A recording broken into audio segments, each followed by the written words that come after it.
character. Yeah, I was just about to come find you. Let's see what it says. Now sprout to life the story's seeds, stirred by wind-born melodies. Then on that breeze the music leaves, fading into distant memories. Seek the place where wind and tale entwine, and once there, make 3 riddles into verse, and 3 melodies into song. For in poetry and song will this story start to blossom. Come on! Another riddle? All that talk about wind and melodies? What do you think the answer could be? Oh! Care to elaborate? Wind? Music? Poetry? Tone-deaf bards gotta know the answer. You mean Lord Barbados? Albedo introduced us when I first arrived in Mondstadt. I mean, someone like me was bound to catch his eye sooner or later. It's better that it's out in the open anyway. Now, how should we track him down?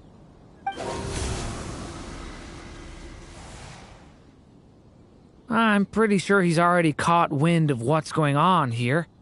Why don't we just see where the wind takes us? Right. He definitely makes it easy to forget he's a real god sometimes.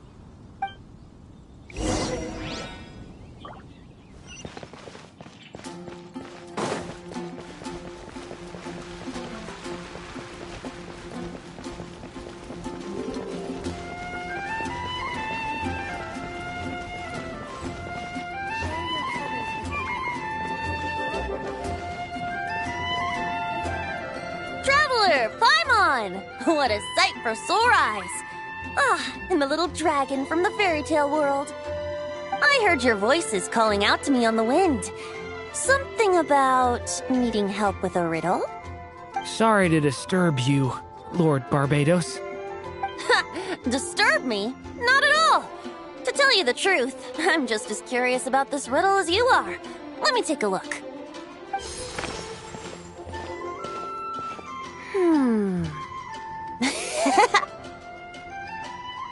What is it? Did you figure out the answer? 3 riddles and 3 melodies. That sure takes me back. The answer you seek lies hidden in memory. Looks like running to Tone Deaf Bard was the right call after all. Long ago, those mages came to Mondstadt, seeking to test their strength against mine.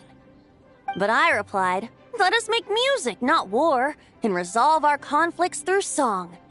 So I strummed my lyre and sang them this verse. O wind, welcome now, my guests. Pass through verdant leaves unseen, where shape your formless self may take, and offer up a graceful scene, a fleeting gift for welcome's sake. Leap at the edge of a sea of clouds, where land meets sky and sky meets ground. There frighten off the noisy crowds and bring my guests a calm profound. Fly beneath the stars up high, where mortal noise is swept aside, that my dear guests with starry eyes may share the dreams they hold inside. Now go to where I vowed to keep a quiet spot for them to sleep. No clash, no contest bars the way, just tea and mirth to fill the day. There you have it, the 3 melodies. As for the answers to those 3 riddles, I trust you can guess them by now. The woods, the edge of a cliff, and the sky? Correct! Funnily enough, your mother was also the first to solve it, all that time ago. There must be some kind of special rapport between those who write stories and those who sing them. The woods, a cliff, and the sky. Oh! So that's where it is! I suppose the spot that answer points to is where you're headed next. You should know, after solving my riddle, the mages even accepted my proposal and made that location their official meeting spot. And going by what your book is suggesting, once you found it, you might want to try playing the melody I just shared with you. Guess you can be pretty reliable when it counts, huh, Great Animal Archon? Thanks for the help, Lord Barbados. Still got questions for me, huh? Yeah, you must have read countless tales in your time, being a wandering bard and all. In your experience, why might an author consider a story unfinished? Unfinished? Well, I guess if there's something left to accomplish in the story, or, if the last line goes, "To be continued." Huh? Wow, your helpfulness lasted for like 1 second. In all seriousness, I would think the answer to that question lies in your mother's story itself. It's not my place to pry any further. All right then, we should get going.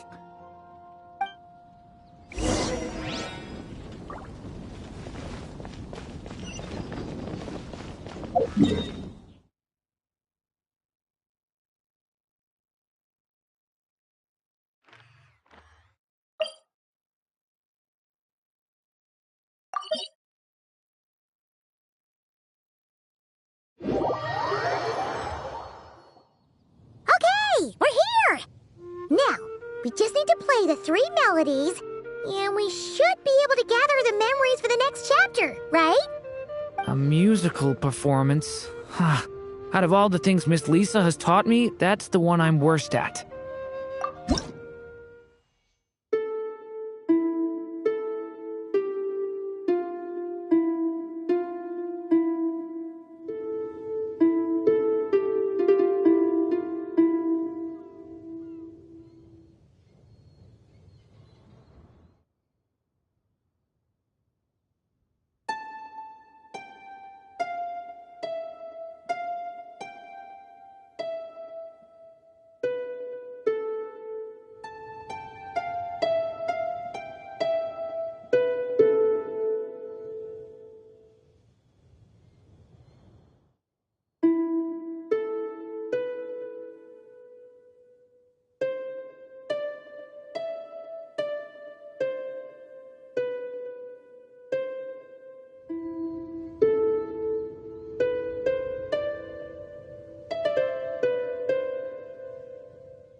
Even a war that shook the world could not halt the witches' gatherings. Yet even so, with the passing of time, 3 of their teacups no longer came to be set. The witches did not linger long in sorrow, for the Story Witch had brought glad tidings of her own. Born was her dragon child, safe and sound. Her fellow witches offered up their blessings, eagerly debating how to celebrate the child's birth.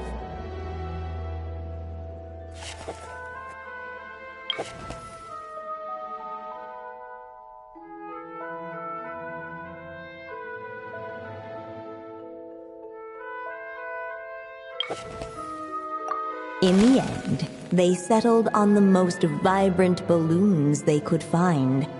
After all, what could be more joyous than the arrival of new life? And so, the witches' gathering turned into a birthday celebration.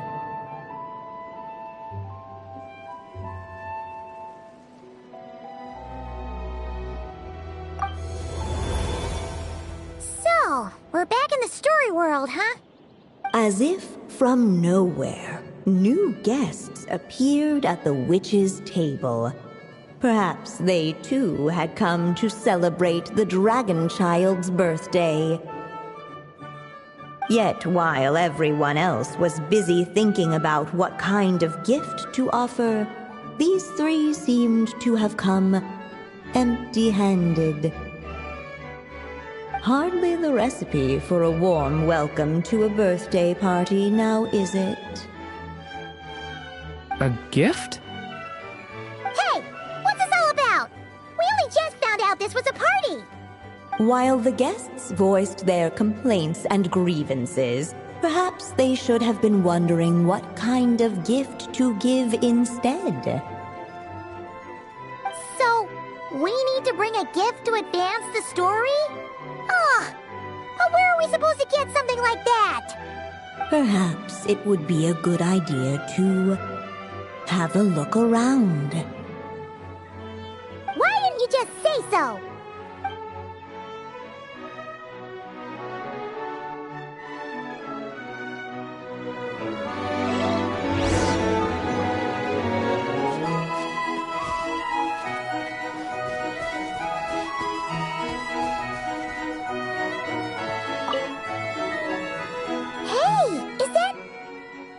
Other Durin? Hey, Mini Durin! Nope, no reaction. Seriously, did he doze off at his own birthday party? Brought to life by the witch's magic ink, the dragon child played with animated glee each time the tip of her pen danced across the page. Yet she could not spend all her time writing. For the upcoming witches' gathering, she had no choice but to set down her pen. But before doing so, she wrote one last line.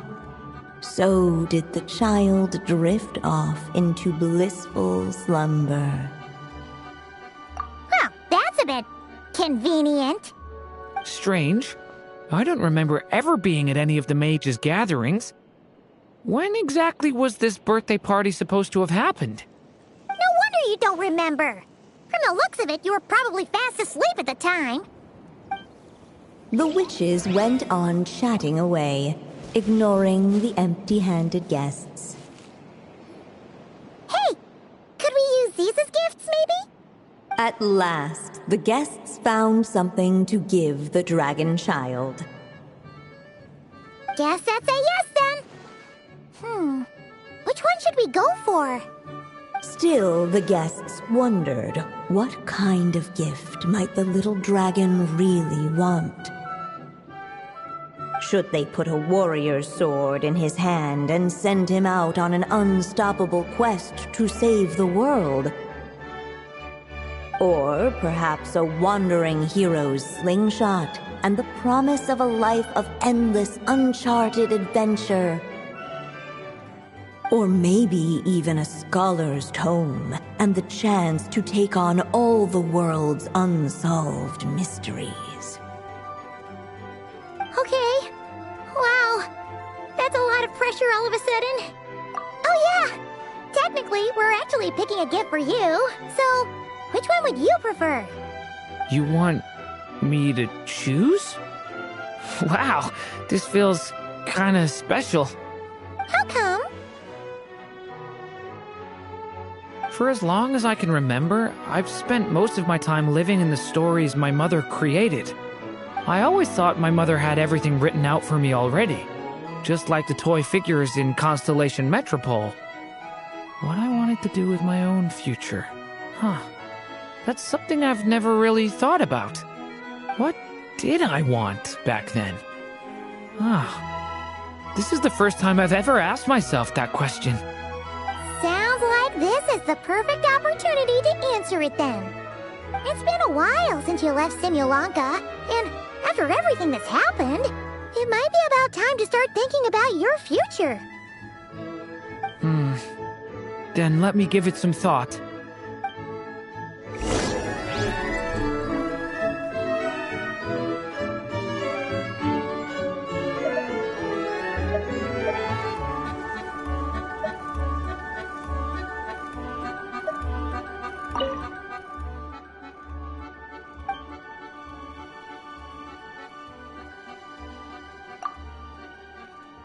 In the end, the guests settled on the warrior's sword.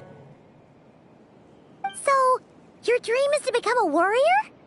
I just really want to be able to keep people safe. If my time in Nodcry taught me anything, it's that a lot of problems in this world can only be settled by strength of arms. As long as I can help people, that's enough for me. Really? But I don't think it's enough.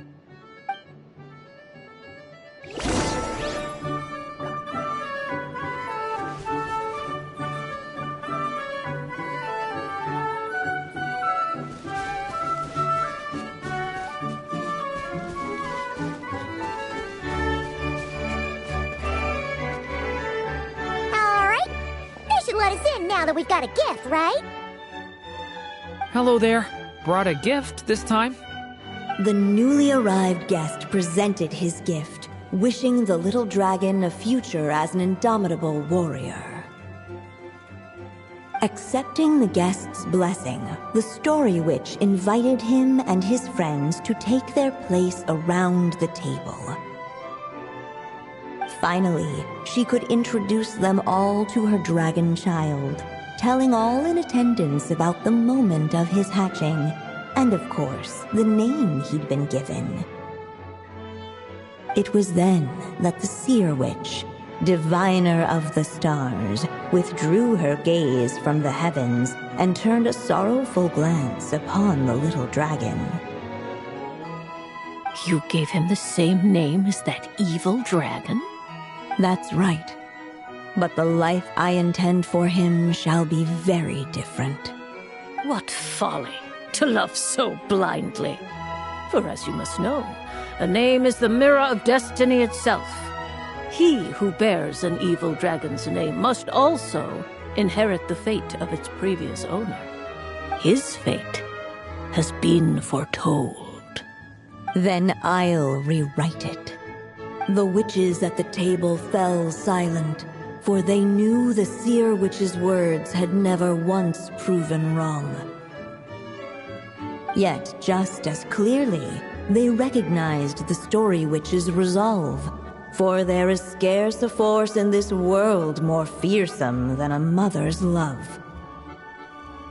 At last, the Merry Witch stepped forward, dispelling the uneasy silence.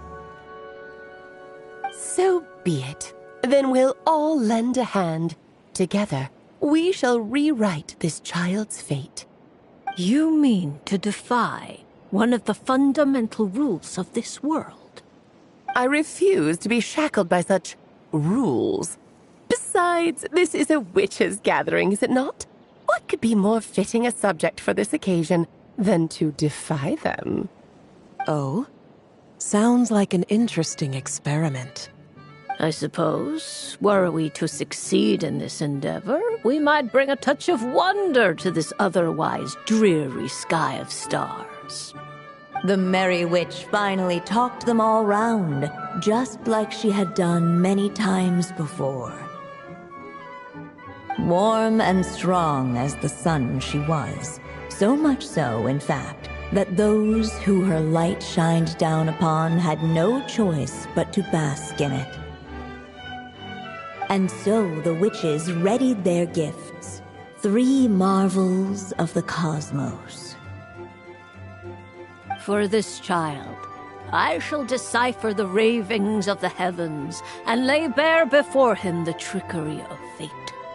For this child, I shall leave a formula powerful enough to unravel the very origins of this world, that he may seek another solution for the conundrum of his life. For this child, I shall call upon wondrous magic to make possible his impossible wish. All the Story Witch had was the pen in her hand, yet with the love that flowed from it, she resolved to bring forth a marvel of her own.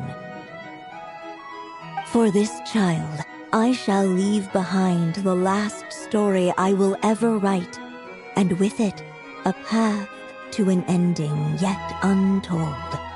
With the witch's blessings given and received, the little dragon's fate at last began to turn. In the midst of the dragon child's birthday celebration, the seer witch proclaimed her prophecy. The child had been given the evil dragon's name, and with it, the burden of its fate. But hearing this, the story witch vowed to rewrite it all, for such was her love and resolve. And so the other witches offered their gifts in turn, marvels as rare as any in the cosmos. Together, they sought to test one of the fundamental laws of this world, in part to support a mother's love, and in part to sate their own curiosity. Oh, and I almost forgot. Our new guests came bearing blessings of their own. Who knows? Perhaps this extra bit of courage might be all the little dragon needs to change his fate.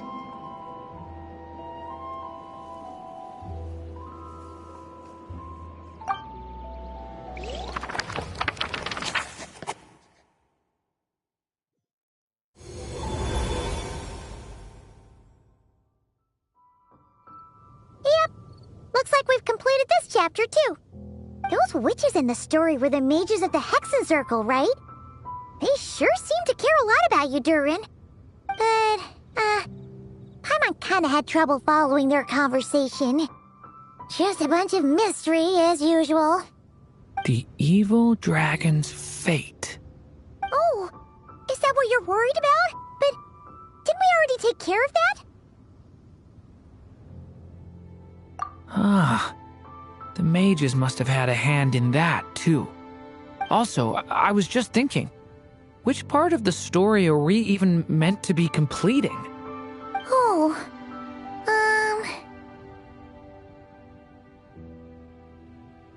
It feels less like we're filling in the gaps and more like we're adding something new altogether. But we use the ink, right? And the book hasn't given us any more clues, so that must mean our task is complete. At least for now. Yeah, I guess we're doing something right.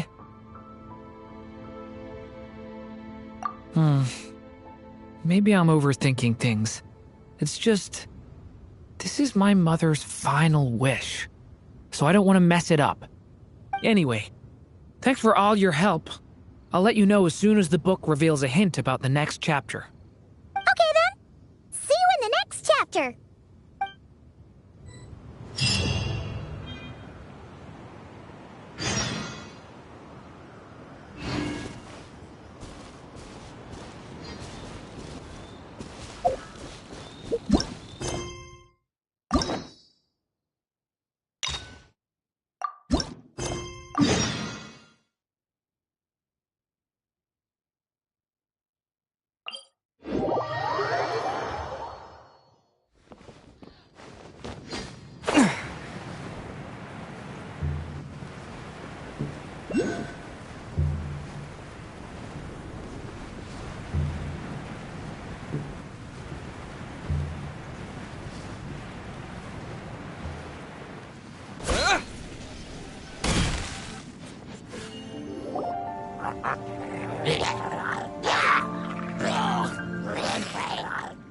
Is it just Paimon, or is there something weird about those hilly trails over there?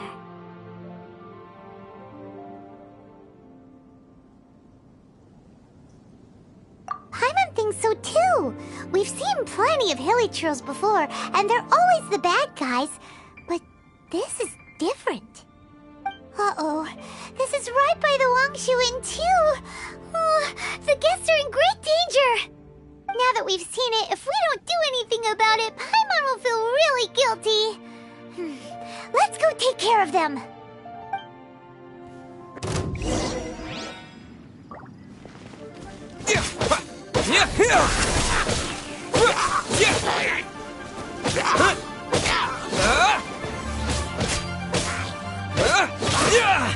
Scatter!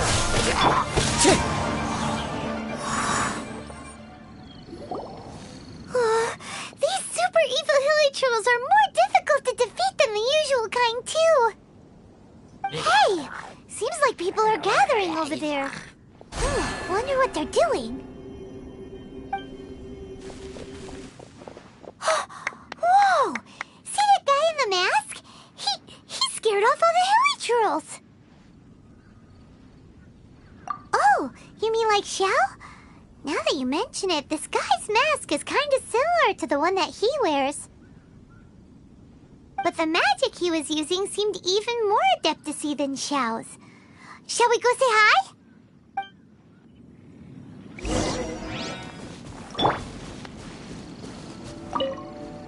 Ahem. Hello. Allow us to introduce ourselves. This is... Please, if you're here to thank me, there's no need. Cleansing the world of evil is the duty of the Adepti. Think nothing of it. One certainly doesn't. Wait, who are you? One had assumed you were followers, but on closer inspection it seems that we have not met. My name's Paimon, and this is my sidekick. Then it is right that our paths coincide. One too shall introduce oneself, for it is good manners to comply. The one before you is the Adeptus, Master of Stars, though one is better known to one's followers as Star Snatcher. One descended from one's mountain abode to cleanse the world of evil, whereupon fate saw fit that our paths should cross. Now, tell me that which you wish for. Our wishes? Paimon thought that the Adepti and Leela were just really good in battle. You mean you can grant people's wishes too? There are different levels of Adepti. Are not the stars loftier than the mountains, clouds, and moon?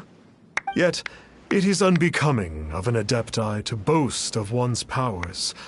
One would have you first speak to one's followers, and only then make your verdict.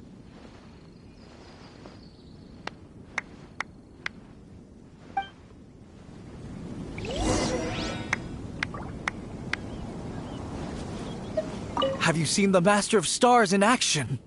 His power truly hails from the divine. I believe that now there is finally some hope for my ailing father. Watching him use his magic is all the proof you need. A true Adeptus, no doubt about it. Not long ago, I sought some medicine from him on behalf of my ailing father. The difference with Boo Boo Pharmacy's prescriptions was like night and day, I tell you. Once it was boiled and ready, it gave off this really ethereal mist. Seemed pretty adeptal to me. Could have also been because there was mistflower in it, though. Adepti medicine is surely the most potent.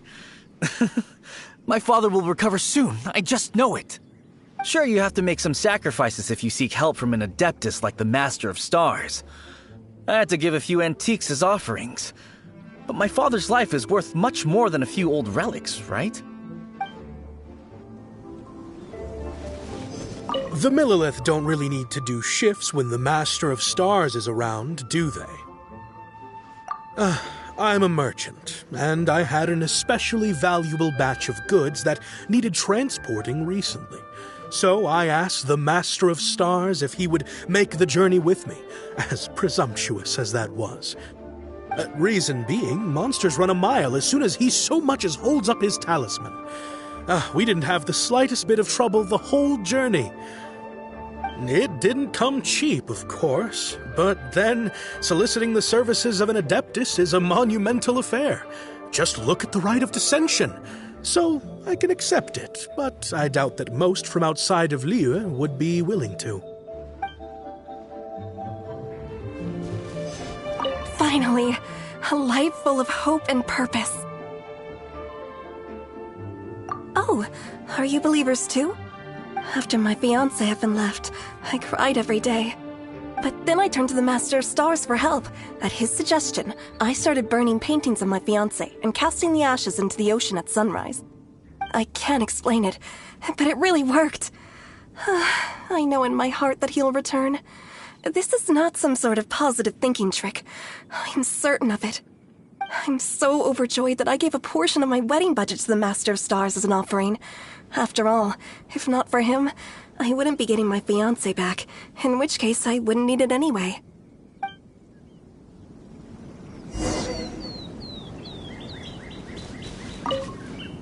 What do you think? One's adherents may exaggerate a little, but they speak from the heart. Surely you jest.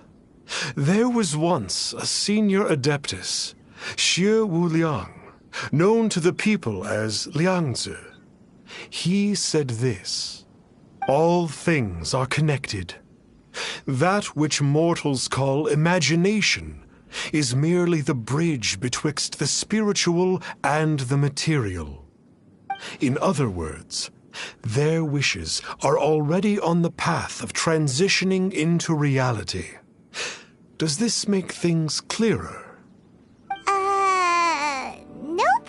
It makes them way more complicated. But basically what you're saying is that their wishes can come true, right? Indeed. You are perceptive, my diminutive friend. Okay. So we also have one other question. Oh? You need but ask. Hey, isn't that a bit inappropriate? Indeed. It would be inappropriate for one to remove one's mask. One wanders among mortals, doing good and cleansing evil. One reveals not one's visage to avoid further disturbance to this realm than is necessary. Ah, got it. Now then, what are your wishes?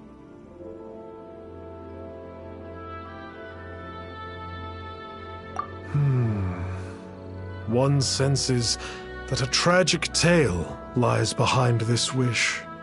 So be it. This wish is not beyond one's power to grant. But first, one must see some proof of your faith.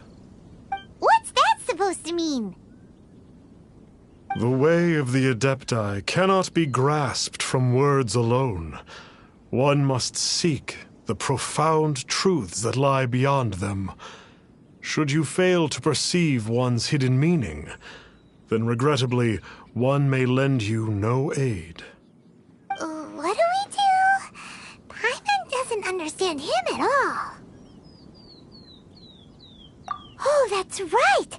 Some of those believers mentioned that they had to pay a pretty sum for the Adeptus' help, didn't they?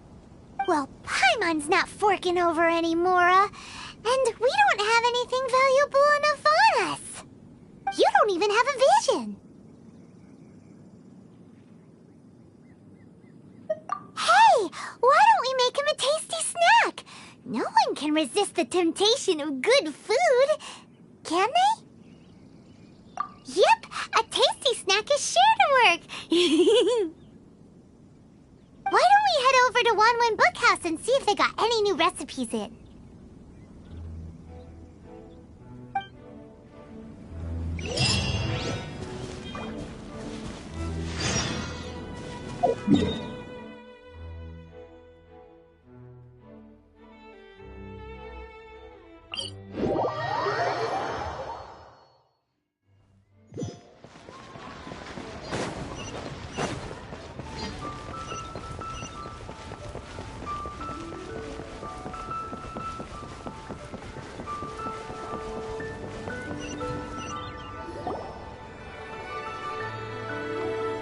So, you'd like a copy of Yaksha's The Guardian Adepti?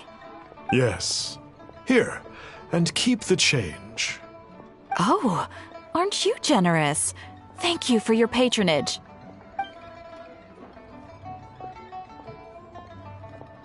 Hey, isn't that, Star Snapper? What a coincidence running into him again. Did you hear the name of the book he just bought? Was it Yaksha's The Guardian Adepti? Well, anyway, it was definitely a book about the Adepti. Why would an Adeptus want to buy a book about himself? Really? What's so fishy about him?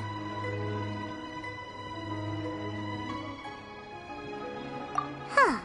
That's a good point. None of the other Adepti we've met seemed like they needed anything from anyone.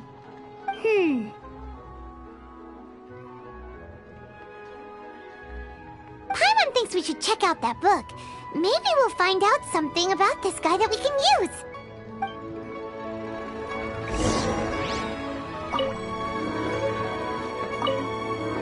Hey there! We'd like a copy of Yaksha's The Guardian Adepti. Do you have one in stock? Huh. Since when did that old chestnut become a bestseller? You're a rare breed of youngster if this is what you like to read. But you should be able to find a copy somewhere on that desk over there.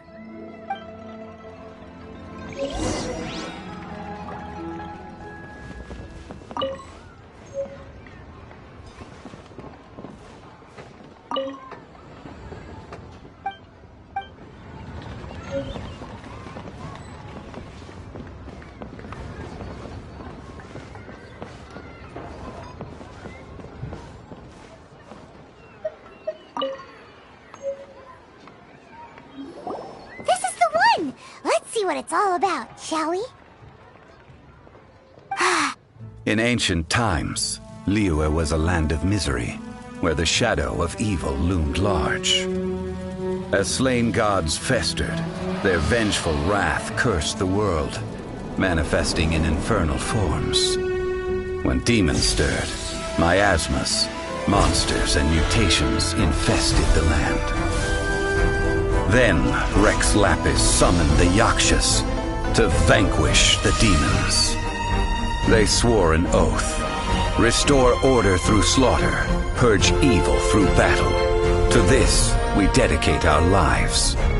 Eons of bloodshed later, karmic debt weighed upon them, phantom wrath seeping into their broken souls.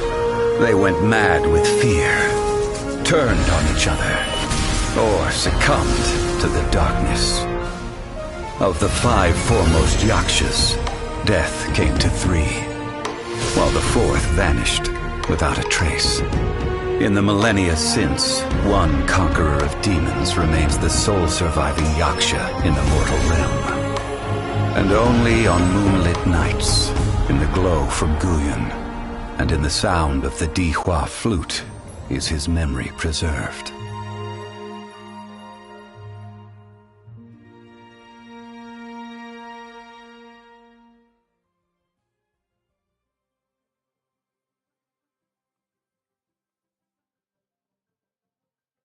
This book is about the Yakshas, a group of Adepti who defend Liyue.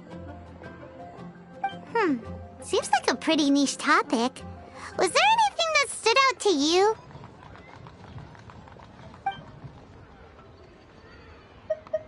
So, there used to be 5 main Yakshas, but supposedly only one of them is still alive today. Do you think that it could have anything to do with that Star Snatcher guy? No, surely not. He doesn't exactly give off the impression that he's been suffering for thousands of years.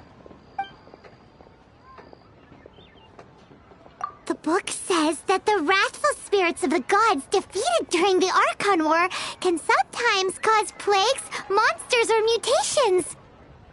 All of which sound pretty horrendous. Hey, wait a second. Paimon wonders if... Do you think those super evil hilichurls we saw earlier were the mutations that the book's talking about? The book says that the Yakshas, after fighting against the wrath of the gods for thousands of years, became bound by karma. Poisoned by the hateful thoughts of the gods, the Yakshas would often descend into indescribable fits of terror, rage, or agony. It's so tragic. After everything they went through in all their years of protecting Liyue, they got no reward and had to deal with so much suffering instead. Yep, Paimon thinks we've already summed up all the key points. So back to the matter at hand. The things we need answers on are 1, where did those super evil-looking hilichurls come from? And 2, what does Star Snatcher have to do with the Yakshas, right? Now to head back to where this all started and commence our investigation. Let's part the fog of mystery that hangs over Dwayne Karst and let the truth shine through in its full glory.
To be honest, Paimon actually hopes he is a real Adeptus. His exorcism techniques seemed real enough at least. But if we get our hopes up, there's further for them to come down. So it makes sense to investigate thoroughly first, just to be sure. Alright, let's head back to Wangshu Inn!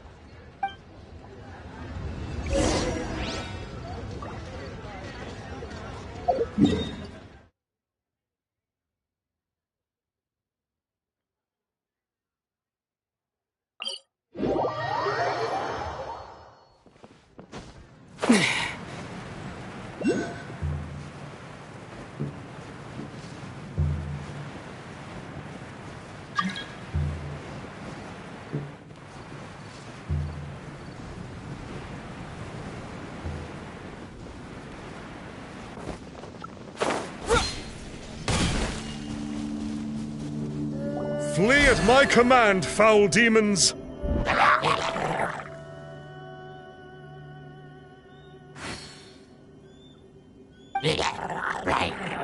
Flee!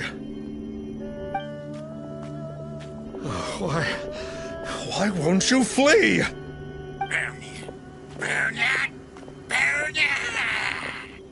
Uh-oh, looks like Star Snatcher's in trouble. And there are innocent bystanders here too. We have to step in.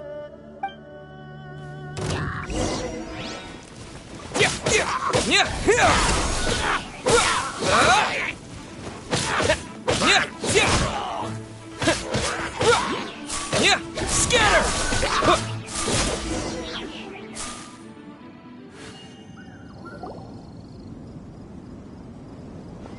Oh, I don't get it. Why didn't the Sigil of Permission do anything? Has the evil aura of these hilly churls grown in intensity? Sigil of Permission, huh? Now why does that sound familiar? Right! It's a keepsake of the Adepti, so it must still contain traces of their power! No wonder he was able to scare those monsters away earlier! What are you two babbling on about? One is merely underslept, meaning that one's adeptal power is not in full flow. Were one but given another opportunity... Well, as it happens, there goes another bunch of evil hilly churls over there. Should we leave them to you, then? One suddenly feels ill at ease, Surely one has overexpended one's adeptal powers. Otherwise, one would surely purge these infernal beings at once. So you were just bragging after all! We were right to be suspicious! Come on, Traveler. Looks like it's up to us. Use your elemental sight and hunt them down!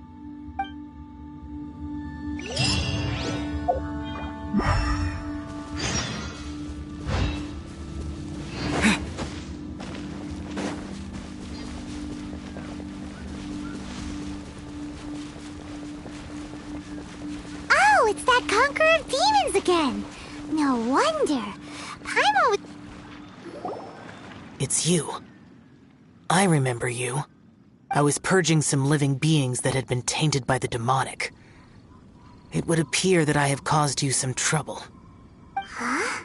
He isn't usually this polite. What's going on? But you are exorcising demons! How is that causing trouble? That is because the changes that occurred in these monsters stem from me. Or more precisely, from the karma I have accumulated. Mutations? Karma? Oh, does that mean... Yeah, Paimon remembers that Xiao is also called the Vigilant Yaksha, isn't he? So that means... Oh... Poor Xiao!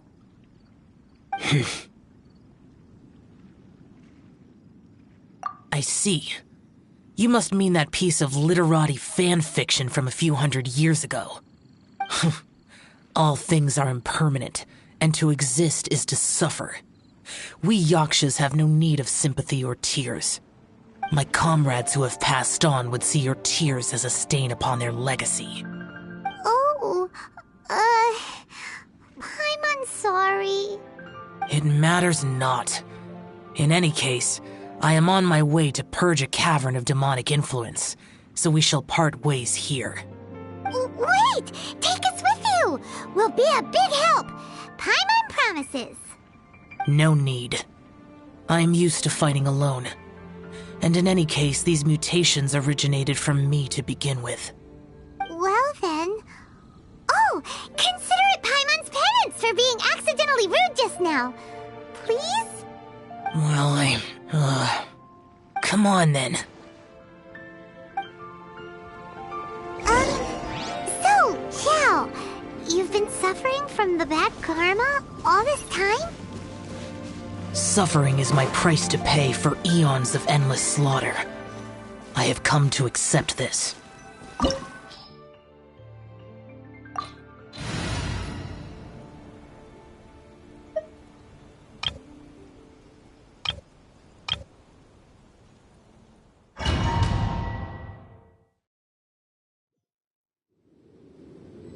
Ooh, this place gives Paimon goosebumps. I will use the ritual known as the Bane of All Evil to relieve this place of its karma. You must remain calm. Do not allow yourself to be affected by the lingering wrath of bygone gods. Evil conquering!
Useless.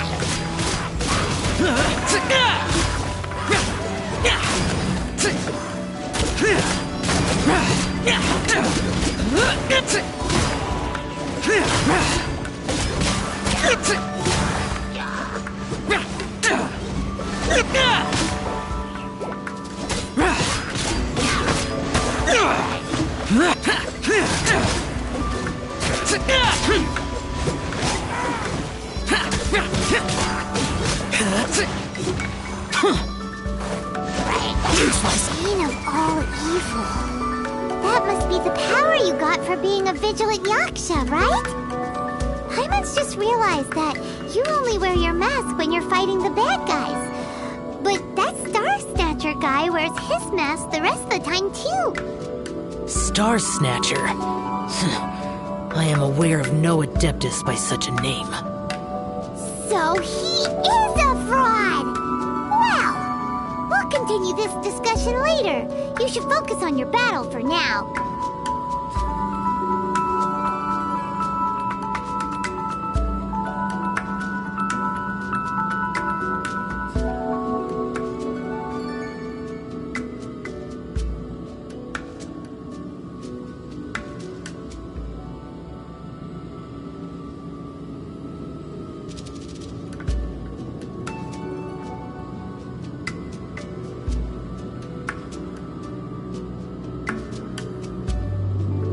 Reduced to just standing around. How absurd.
Those memories are so dark.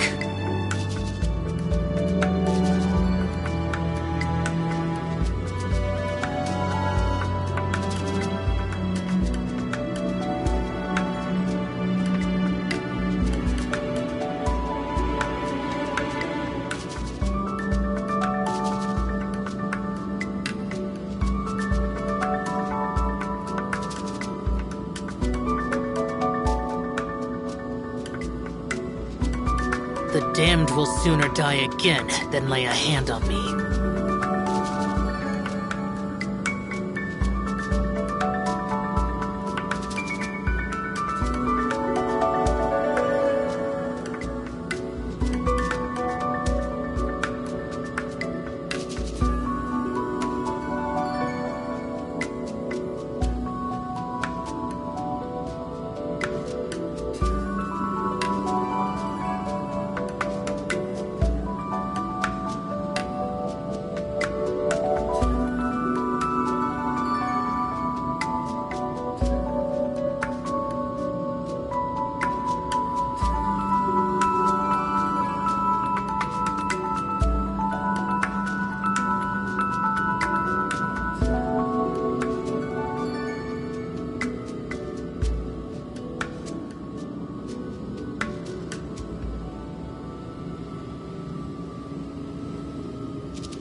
Reduced to just standing around.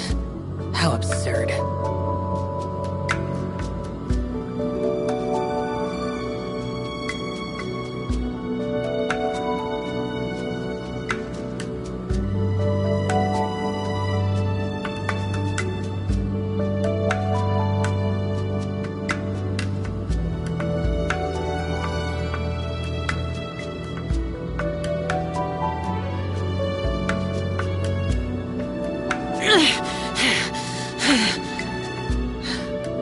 Those memories, so dark.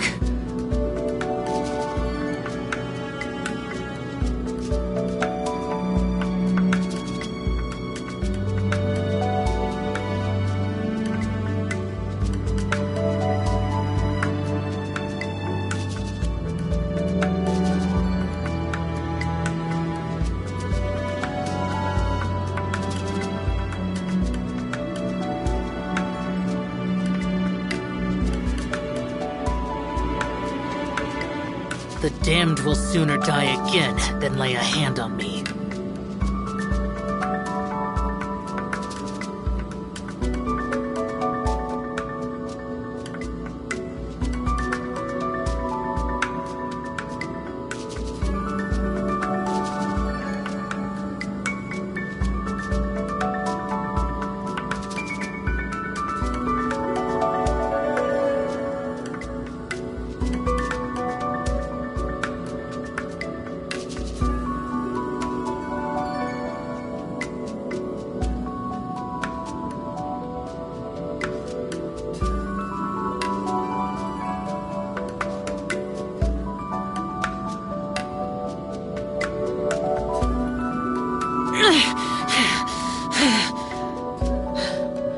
Those memories, so dark.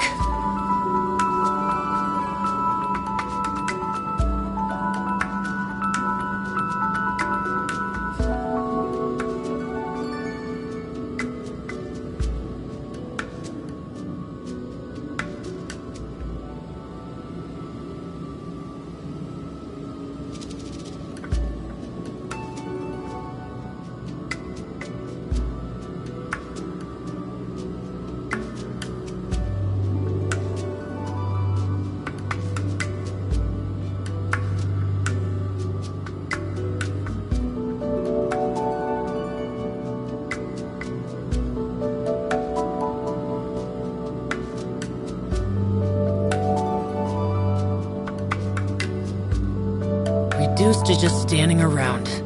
How absurd.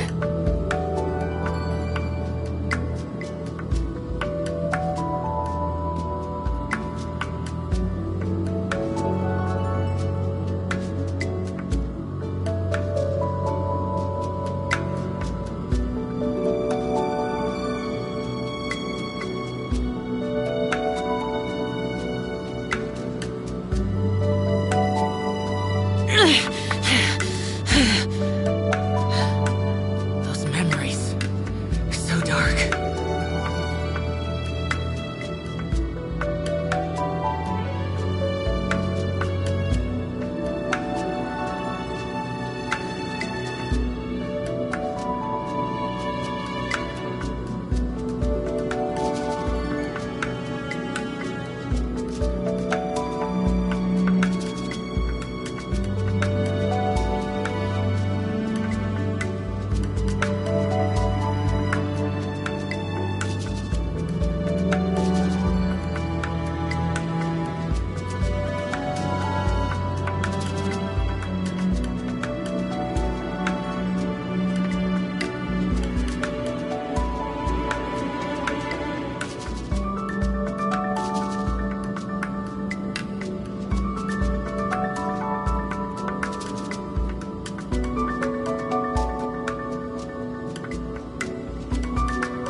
The damned will sooner die again than lay a hand on me.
The damned will sooner die again than lay a hand on me.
It is good that we came here. An unusual number of living things had fallen under infernal influence. Had we not arrived in good time, the consequences would have been unthinkable. Now, this Star Snatcher you speak of, what is the situation? Ooh, Paimon will tell you. An Adeptus who grants wishes. To think that people could be so easily deceived by such blatant lies. As an Adeptus, do you have the power to grant wishes, Xiao? The Liyue of yesteryear would never ask the Adepti for boons unearned. Millennia ago, the ancestral people of Liyue asked for nothing more than the strength to defend the land they called their home. To be honest, an Adepti who grants people's wishes is probably more appealing to people nowadays. However feeble people nowadays may be, they are not my concern. I concern myself only with following Rex Lapis's original decree. Oops, Paimon spoke without thinking again. Oh, one more thing. That fake Adeptus has a sigil of permission. It's what he uses to exorcise demons. Wait, truly? Fool. Exorcising demons without exterminating them. It is no wonder they have been congregating here. If this continues, things may spiral out of even my control. We must confiscate his sigil of permission. Great minds think alike! Paimon agrees. We've got to show that trickster what you get for trying to fool us. And it just so happens that we've got a real Adeptus with us too. If Xiao were to teach Star Snatcher a lesson, you can bet he'll never dare to pose as an Adeptus ever again. No. I only slay demons. I do not kill mortals. Who said anything about killing him? It would certainly benefit Liyue if we could convince him to cease his wicked ways. I possess an art called Dream Trawler. It is normally used to separate the soul from the body, that one might cultivate oneself in a waking dream. But it can also be used to call forth the spirits of others. Whoa!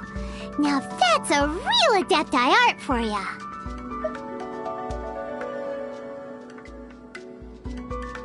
A ritual must be performed for this art to be used.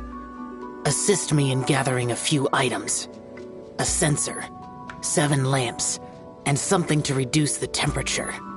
Reduce the temperature. Oh, some mist flowers will probably do, right? But as for the censer and the 7 lamps... probably not the kinds of things they're gonna just stumble across in the wild. Do you know of the 2 Yaksha statues that stand guard beside a merchant road on the southern face of Mount Tianheng? The ancestors of the people of Liyue built shrines there to honor the Yakshas. You should still be able to find some ceremonial items there. Once you have found them, meet me at the Yaksha statues after nightfall, and I will teach you how to use this art.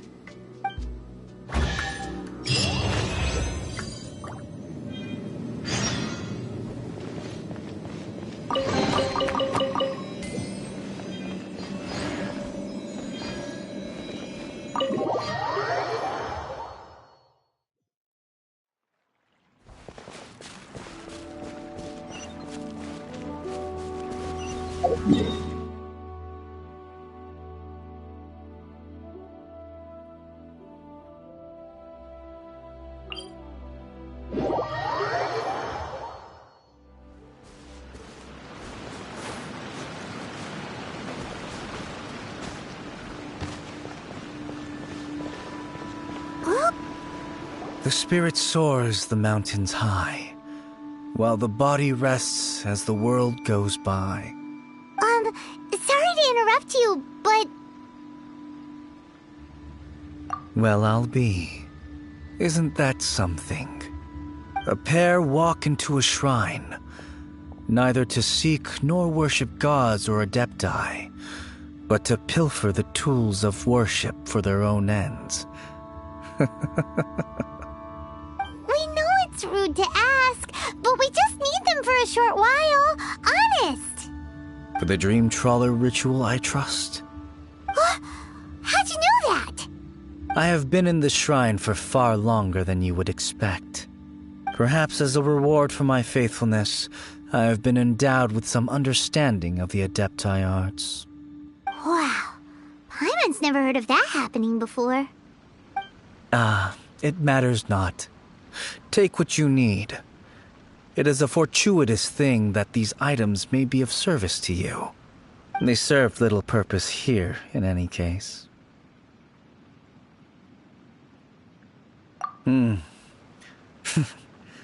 Nothing that you need concern yourself with. Please, take what you wish.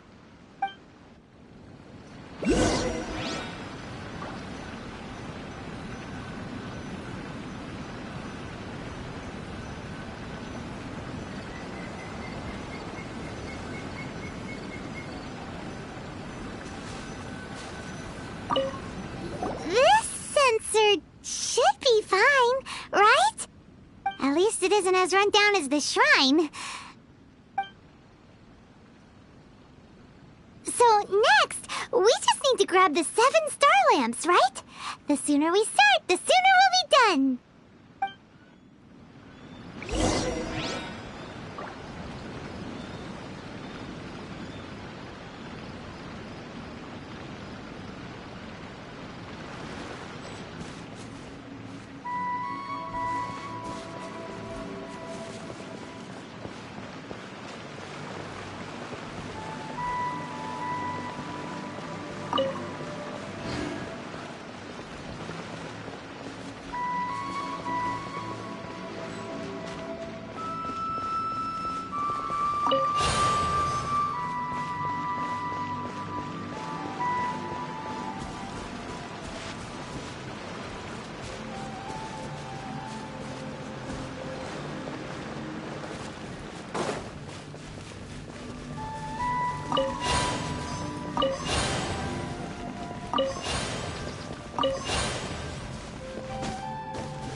thinks we've got all the ones we can use now. But let's say bye to that guy before we leave, shall we?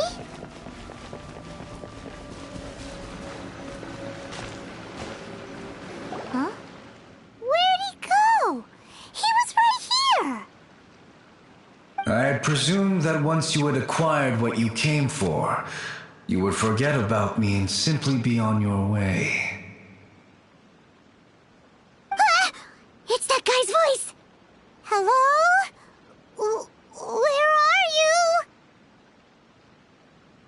My physical form ceased to exist over 1,000 years ago. What you witnessed earlier was an illusion, created by the Adepti art known as mortal lingering.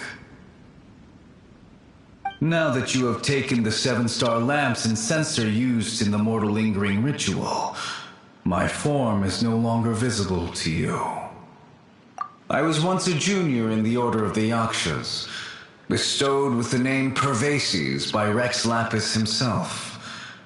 Yet my strength failed, and I was slain in battle. Today is the anniversary of my death. My last wish was to see a modern Liyue, and so I took the liberty of performing this ritual here. That aside, you were sent here by the Conqueror of Demons, were you not? So, you two know each other then? I sense his aura upon you.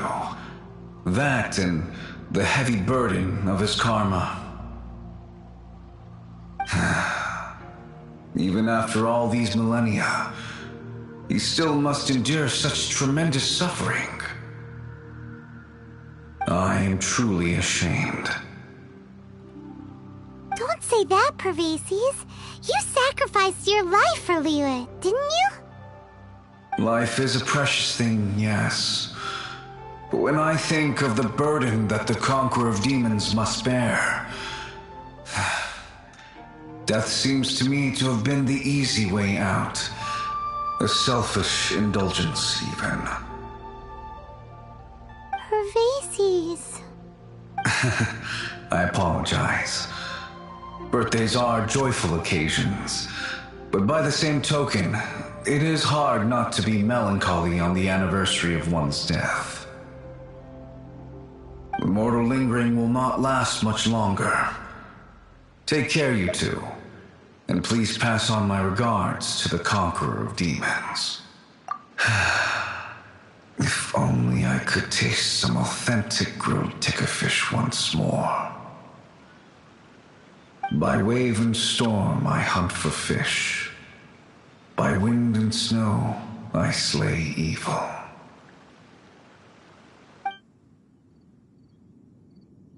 Huh? Looks like he's gone then. Paimon really hopes that at least someone will remember Pervases the Yaksha.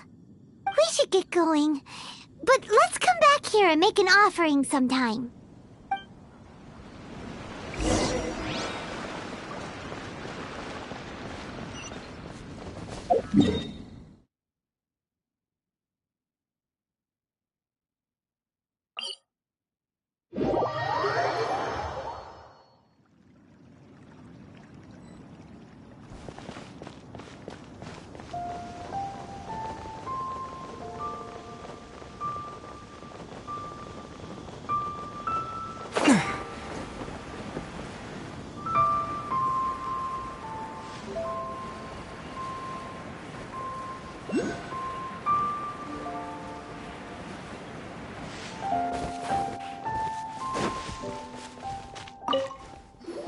Have you gathered the items for the ritual? This censer and these lamps.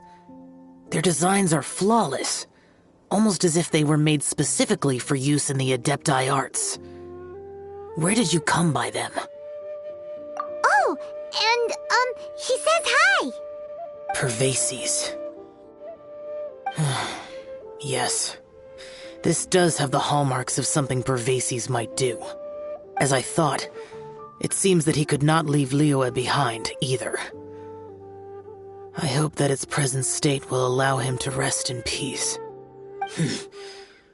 Well then, Let us begin preparing for the ritual. Place the censer in the middle, and surround it with the 7-star lamps. Adorn the area with the items of abject cold. Once this is done, we shall proceed. Yes, this will do. Now, the next step is the key to performing Dream Trawler. There are 4 steps to performing this ritual: offering incense, meditation, incantation, and loosing an arrow. That seems like a real rigmarole. Adepti arts are the product of millennia of study by Adepti. Do not dismiss their mystical workings as rigmarole. Failure to take this seriously could cause the technique to devour one's own body, or cause the spirit to be sundered from one's flesh permanently. Stop talking! I'm sorry! When offering the incense, we place the incense into the censer with reverence for Rex Lapis in our hearts. Meditation is to empty ourselves of trivial thoughts, and to focus on the target of the art we are performing. Then we shall recite the incantation in a loud voice. Devayaksha, bring forth sin! Finally, we will loose an arrow towards each of the Yaksha statues to enlist their authority for our contract. If all goes well, Star Snatcher's soul will be brought forth shortly. If you have no other questions, let us begin.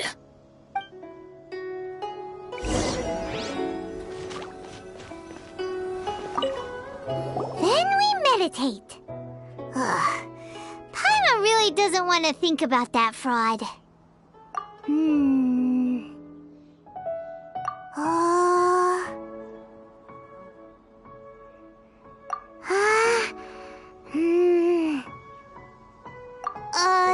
Bring forth sin! It looks like the Yaksha statues are glowing at the waist. So we just fire 1 arrow each at the glowing parts, right?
And we followed all the instructions to the letter. Close enough. Leave the rest to me. You two get ready to greet him. Where is one? Huh? You two look familiar. What's with one's body? One feels light, weightless. An Adepti art? You dare don the guise of an Adeptus in one's presence. But as for the matter of one's present location, one could have sworn that one was dozing off to sleep at Wangshu Inn not a moment ago. Wait, that must be it. Of course it must.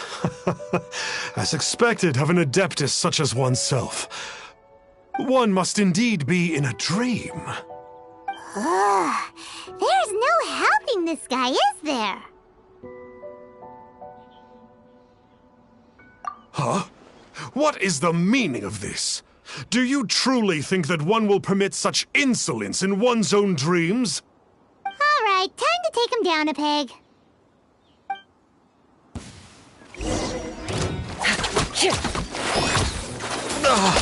Such impertinence. Where are one's followers when one needs them?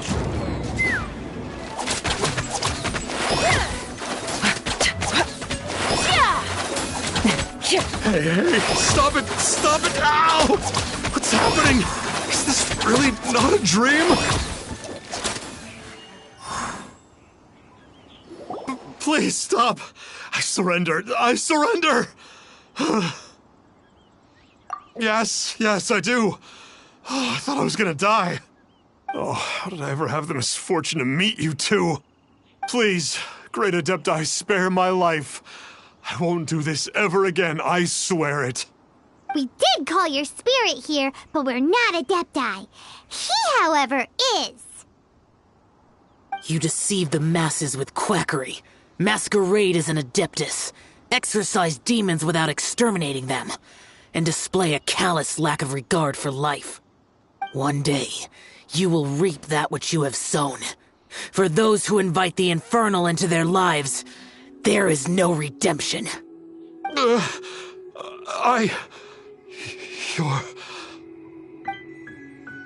Seems like Xiao's got him scared stiff. Oh, great Adeptus. Might I ask your name?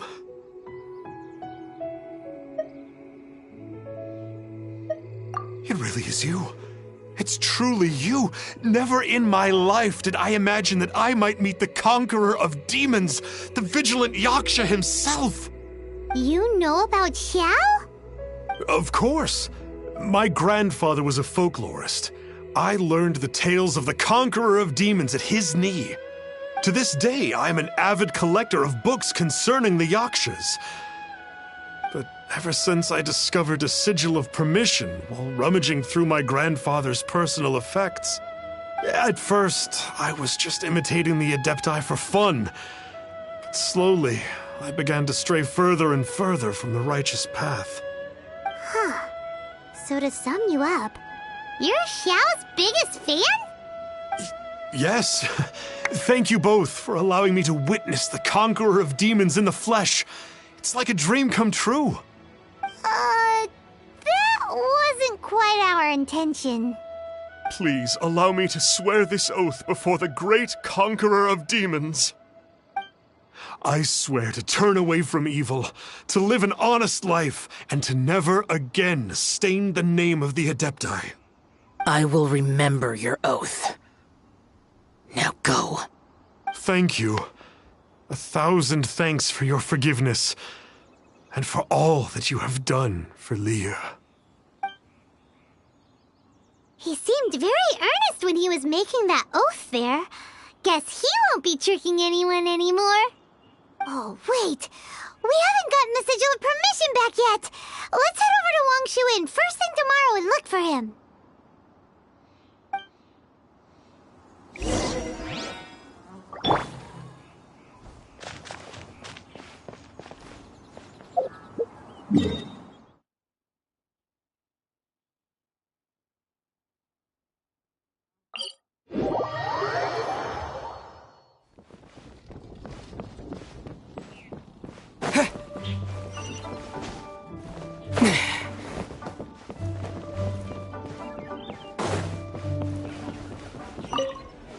Hey there, boss. Star Snatcher's staying here, right? Star Snatcher. You mean the false Adeptus who wore a mask? He signed in here under the name Wang Ping An.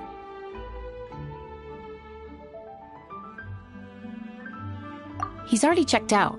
He said he wished to go on a solo pilgrimage. Ah, yes. He also requested that I give this letter to a traveler who journeys together with a talking fairy, should they come asking for him. Talking fairy? Who's that? Well, anyway, you must be the traveler. Here's the letter. How strange that he would leave a letter for us. Is this the final attempt to fool us, maybe? Come on, open it! Paimon's curious! Huh? Seems like he actually left us a few nice trinkets. Along with... Woohoo! The sigil of permission! Paimon hasn't met a bad guy like him in a long time. Yeah. Anyway, let's go take the sigil of permission to Xiao, shall we?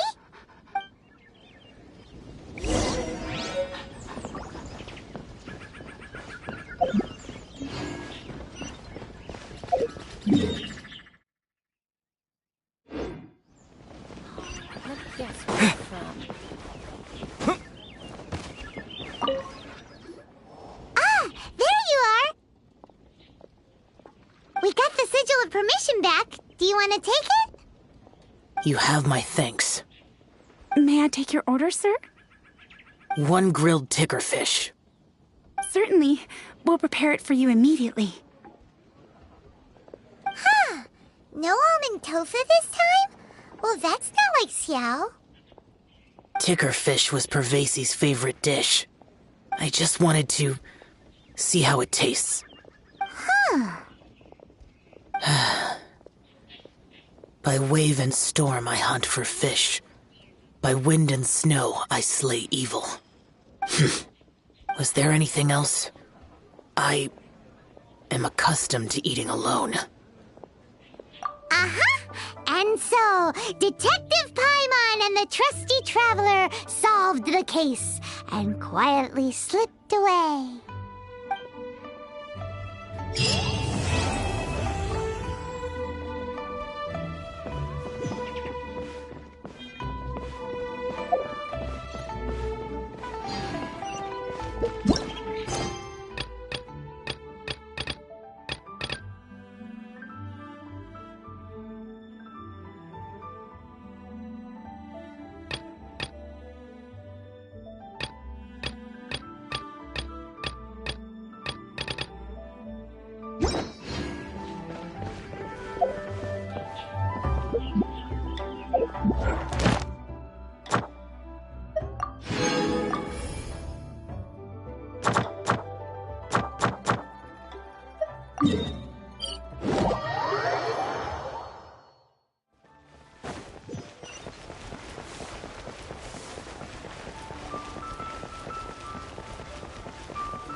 Ad Astra.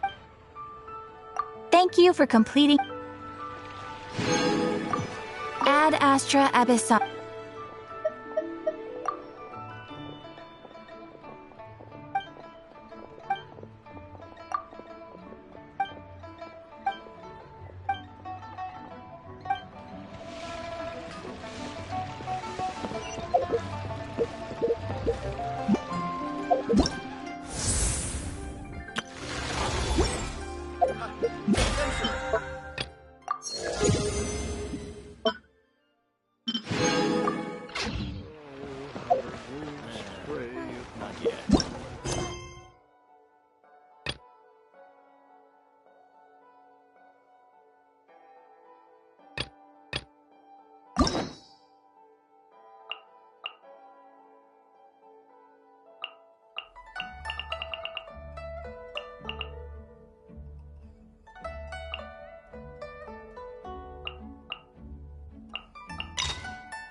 Traveler, you've come at a good time. Wait, this sounds like another commission. It is as you say. The commission this time around is of high importance. It pertains to the safety of the Avidia Forest's inhabitants. Huh? What happened? Not long ago, we received word that a section of the Avidia Forest seems to have become contaminated. Contaminated? You mean a new withering zone? I don't know about the specifics, but I hear that strange things are happening to people who cross through that region. The Avidia Forest inhabitants won't leave their homes so easily. If we allow this contaminated region to expand, the consequences could be unimaginable. That's why I want to ask you to investigate the situation. Even if all you can do is stop the contamination from spreading, that will still save many people. This is forest business. Maybe Tainari will know something. Let's go find him.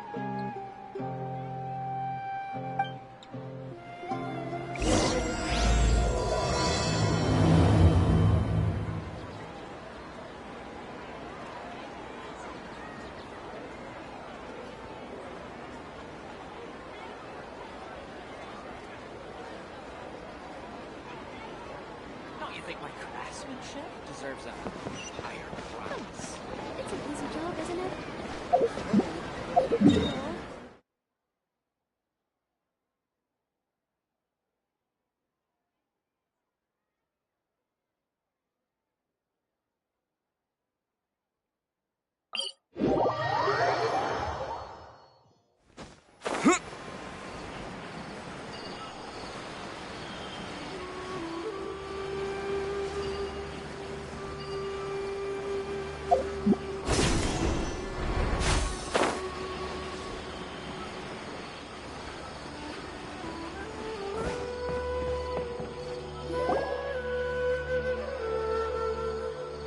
This is where you've been, Kainari? That's... Shh! Keep your voice down. Tainari, everything's spinning. Am I going to die? Tell Mom that I should have listened to her. And tell Suna that I'm sorry for breaking her toy. I didn't tell her because I was scared that she wouldn't play with me anymore. Tainari, I heard that people turn into birds after they die. Is that true? I feel like I'm getting lighter. What happened? Tainari, is he? Okay, enough nonsense. You just have a small fever. Take your medication and rest. You'll be bouncing off the walls in no time. Really? Then, can you keep the thing about the toy a secret for now? No can do. You're a big kid now. Once you've recovered, go and apologize. Keeping secrets to yourself won't solve anything. Oh. Hey, let me ask you something. I recall that you're usually pretty healthy. How did you get this sick all of a sudden? I don't know either. Mom's been telling me not to play in the forest. I just wanted to look inside. It's different from before. I got lost and went around in a huge circle. After I got out, I started feeling dizzy. Could it be?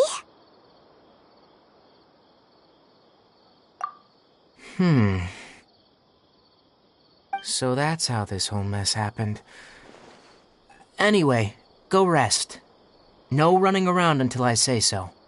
Got it? Traveler, Paimon, let's step out for now.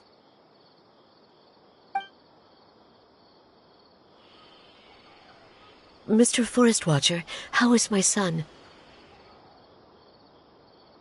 I gave him some antipyretics. Let him rest here for a while. I told him that he would feel better after some medicine and rest, but I only said that to comfort him. His symptoms resemble a fever, but something else is causing them. They seem more akin to a disruption in his psyche. Antipyretics won't be of much use. What do we do? Mr. Forest Watcher, you have to help him. If memory serves, a plant called Vasanti grass can help soothe the mind. A small number grow in arid deserts. They usually look like shriveled weeds, but can be revitalized with a splash of water. They're expensive and unable to grow in the Avidia Forest's climate, so I don't have any on hand. I'll ask the caravans. Go find Kale. Have her prepare medicinal tools and a set of traveling gear for me. All right. Thank you. Contaminated region. Is that why you two are also here? Yep. Is it a new withering zone? Doesn't seem like one. Whether you look at scale, internal conditions, or resultant effects, they're completely different. The only thing they have in common is that they aren't welcome. This nuisance made itself home in the Avidia Forest, so I can't turn a blind eye. We feel the same way. All right, Let's contact the caravans first and purchase some Vasanti grass. We can also ask about the contaminated region. There's no time to waste. We have to move quickly. Let's go.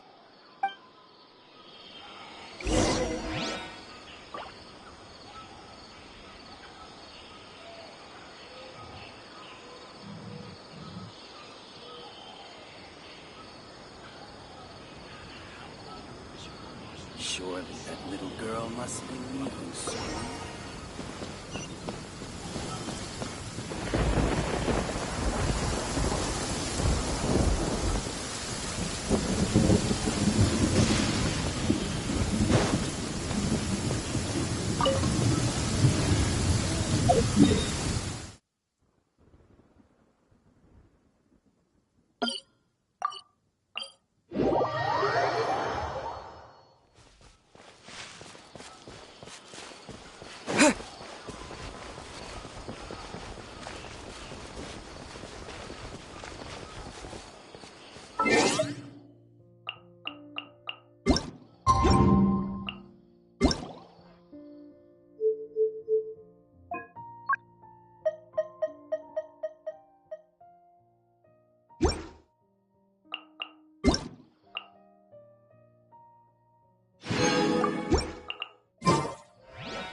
Excuse me. I'd like to purchase some Vasanti grass. Do you have any? I'm sorry, Mr. Forest Watcher, but we've been closed for the past few days. Closed? Now that's odd. It's my first time hearing you say something like that.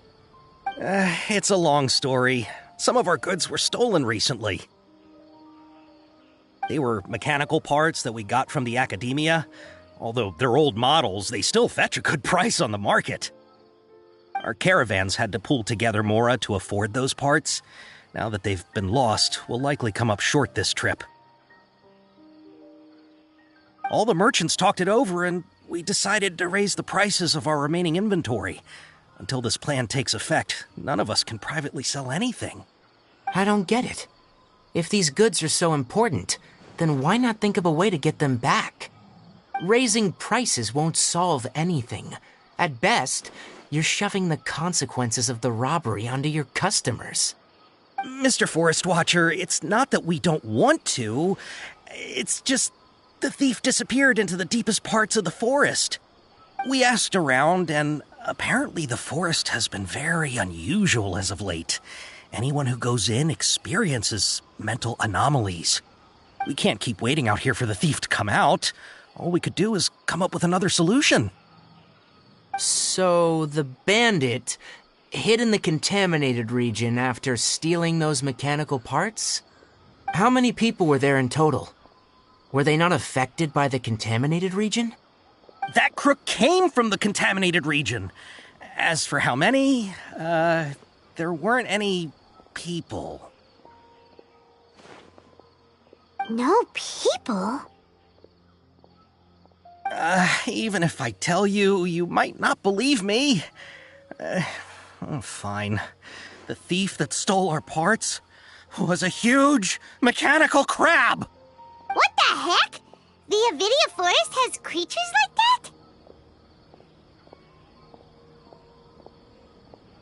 that? To be honest, I'd rather not think about it.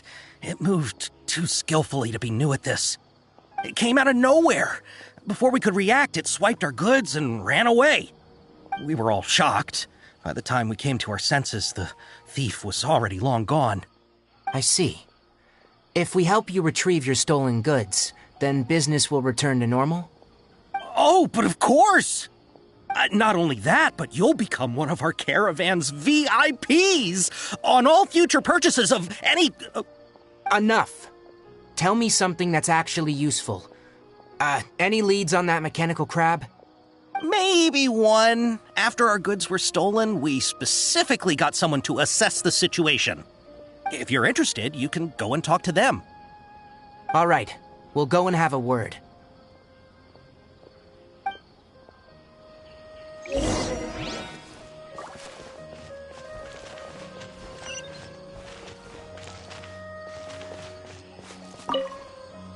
After the goods were stolen, I made multiple inquiries with nearby caravans and residents. It turns out that many others have also been robbed by that crooked crab. However, the crab only seems to be interested in machinery. It doesn't even bat an eye at other valuables. A caravan carrying a large amount of mora had an uneventful trip, but another caravan had a child whose metal toy was taken.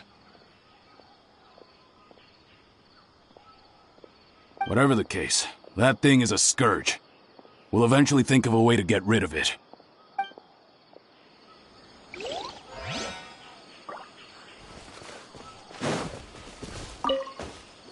That mechanical crab is fast, strong, and a pain to deal with. 10 of us might not even be able to take that thing head on.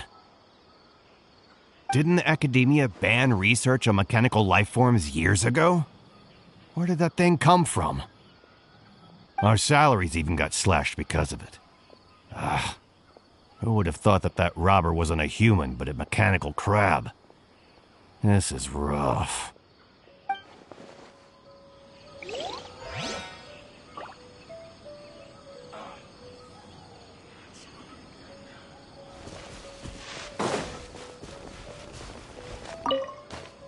I heard from the caravanners that there have been a lot of robberies lately, but we haven't been affected.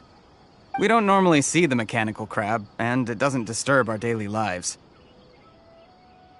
It only shows up when the caravans are here, and it runs back to the contaminated region after it's done making a mess. You haven't tried capturing it? We have, but it's too agile and fast. However, we did unexpectedly learn something the last time we tried to capture it. It apparently lives in the deepest part of the forest, so instead of immediately moving its spoils, it first hides them nearby. Once its stash grows large enough, it moves everything in one go. You'll have to move fast if you want those goods back.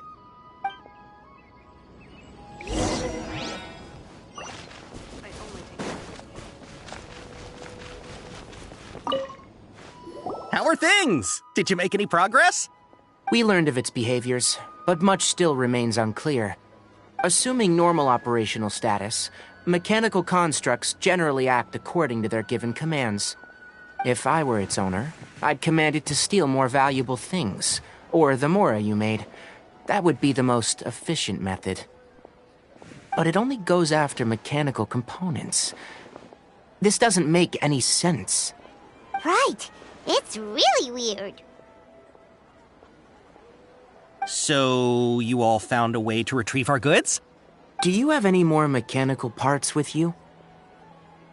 Yes, I still have a small bag of samples. They weren't taken since I keep them on me at all times.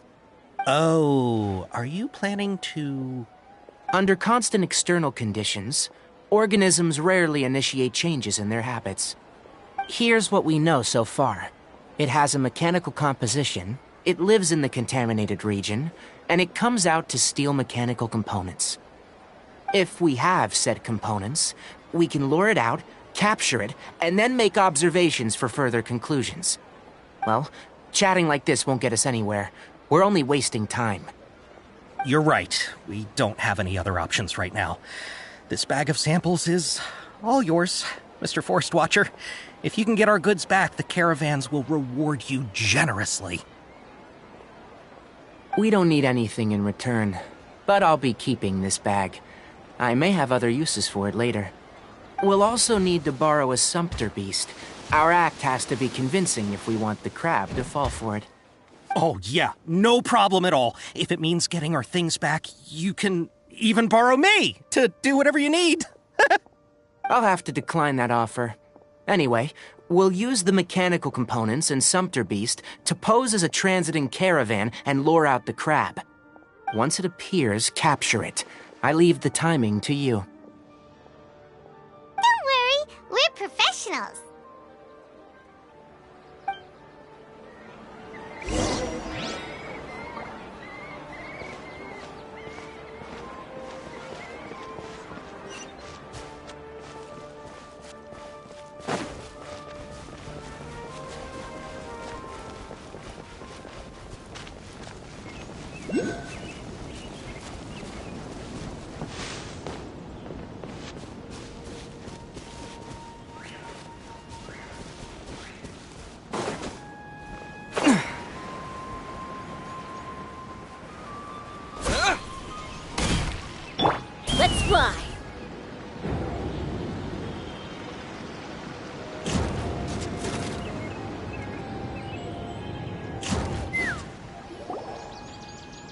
Looking at the trade routes and the contaminated region's current perimeter, the goods were likely stolen somewhere around here.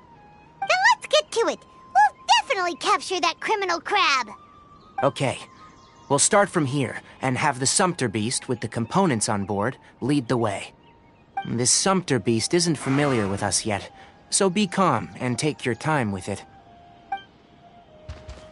The Sumpter Beast went ahead. Let's keep up with it.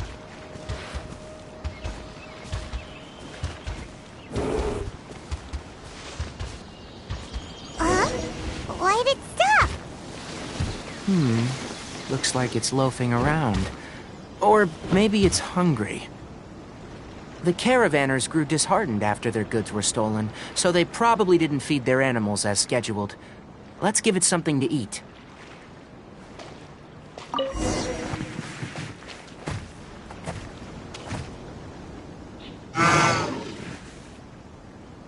All right, it's moving again.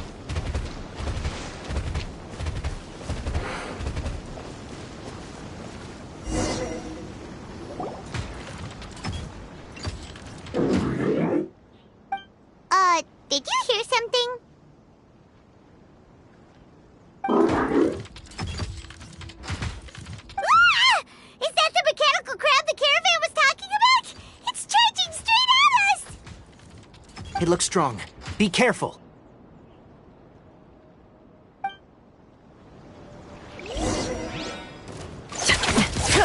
Take me up!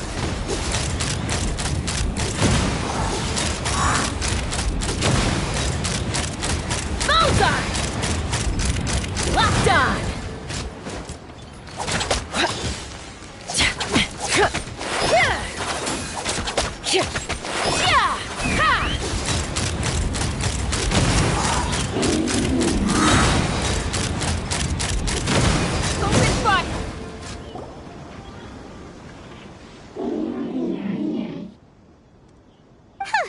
Just try to escape this time, you naughty caravan-robbing crab! Hey, playing dumb won't save you. Spill it! Why are you stealing so many mechanical parts? It doesn't seem capable of comprehending complex questions. Keep an eye on it. I'll search around the area for the caravan's goods.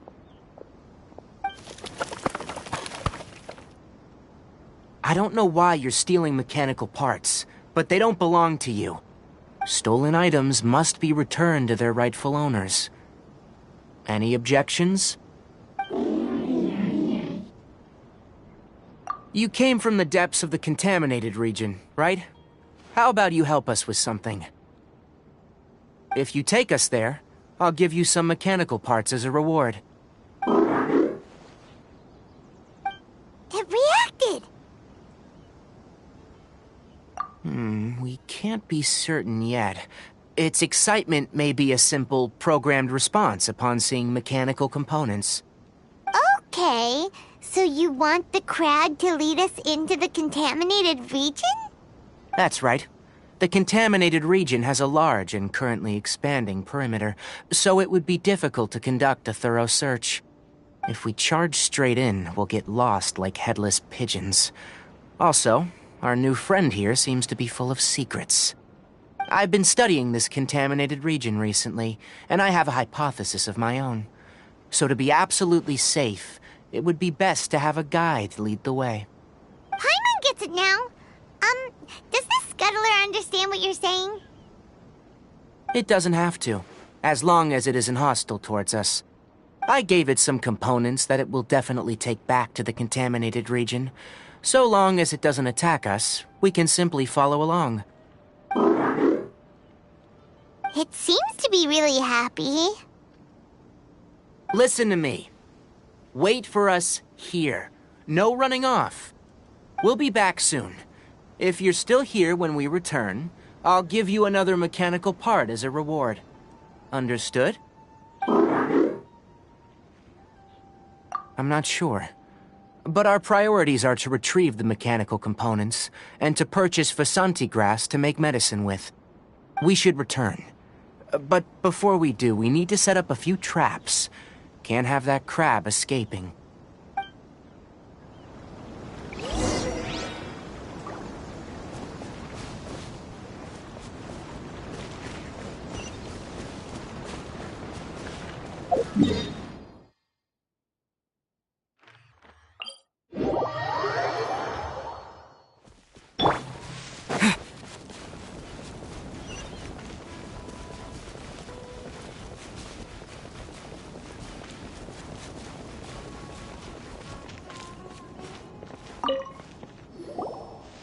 Oh! Oh!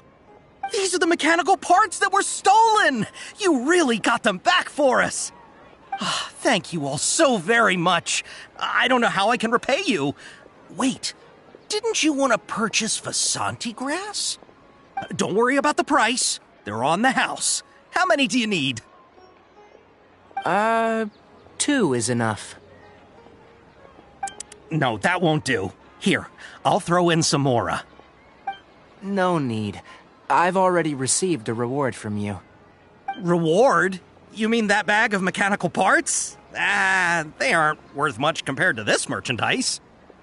But those parts are very useful to me, just like the Vasanti grass. I retrieved the things you needed, and you gave me what I needed in return. We're even. Oh, and before we go, just a reminder. The forest has an intricate and biodiverse ecosystem. Even if there were no mechanical crabs, other dangers are still present. Take caution on this route. Noted. Thank you all ever so much. Let's return to the village. The earlier we can give the child medicine, the sooner he'll start feeling better.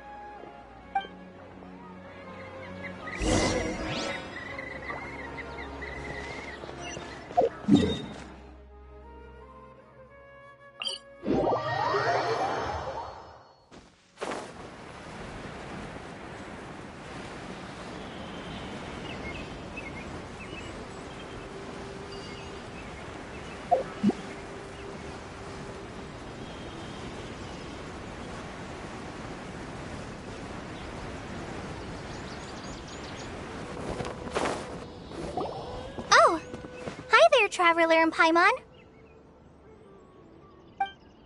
Master, I prepared the pharmaceutical equipment. Do you need me to help grind the medicine? No need. A precise dosage is required this time, so I'll do it myself.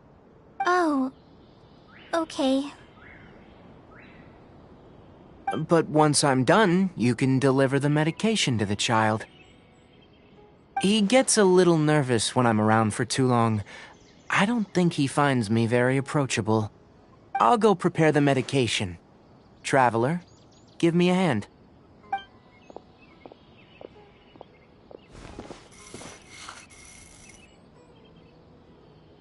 How is he? Doing any better?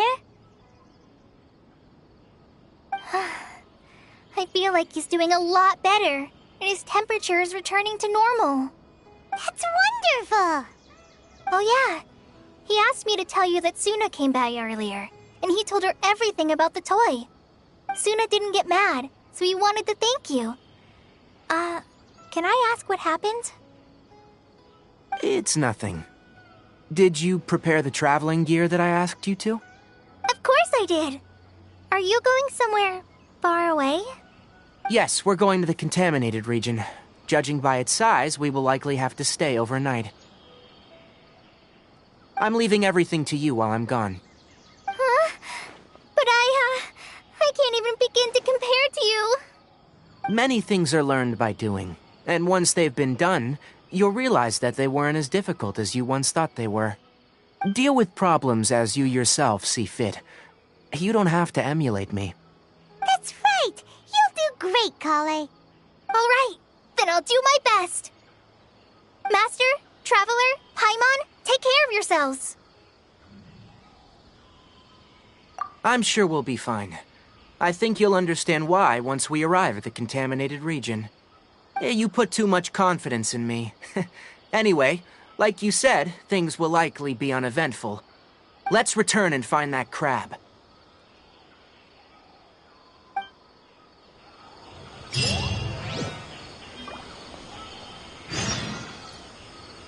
Surely that little girl must be leaving soon.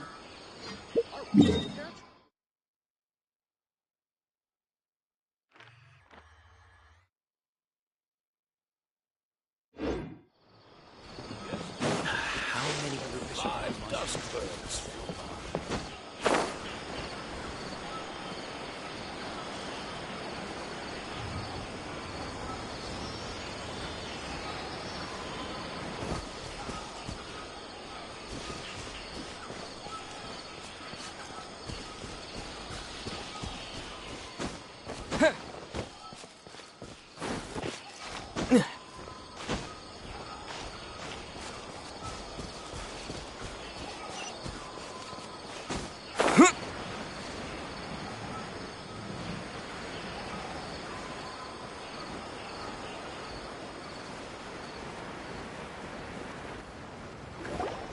We're here.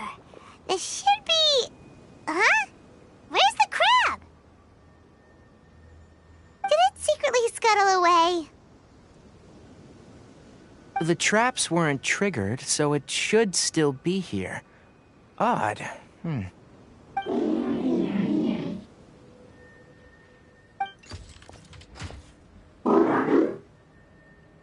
You honored our agreement and waited here until we returned. As such, I'll hold up my end and give you another mechanical part. Keep it safe. I'm not giving you another one if you lose it. Glad you're satisfied. If you want more mechanical parts, take us deeper into the contaminated region. I want to see what happened there. What caused the Avidia Forest to become like this?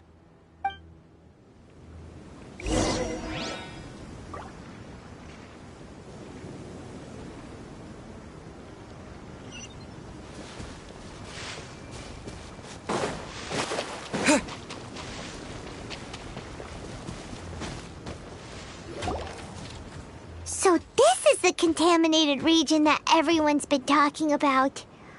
Oh, it definitely looks different from normal. It's like really creepy and suffocating. Do you feel unwell at all? Good. It's as I predicted. Elemental power confers a degree of resistance against the contaminated region's influence. How do you know that? Well, I haven't entered the contaminated region for a proper investigation, but I've conducted quite a few controlled experiments. My observations during our time here have all but confirmed my hypothesis. Look at these flowers. How are they different from normal?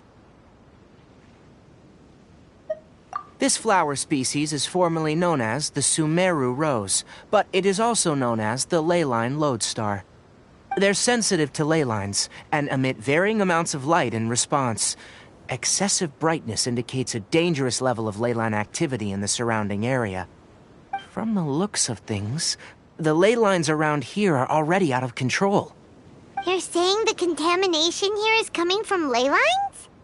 I can't confirm that right now, but I think that is the case. Let's take another look around and see if we can discover more clues.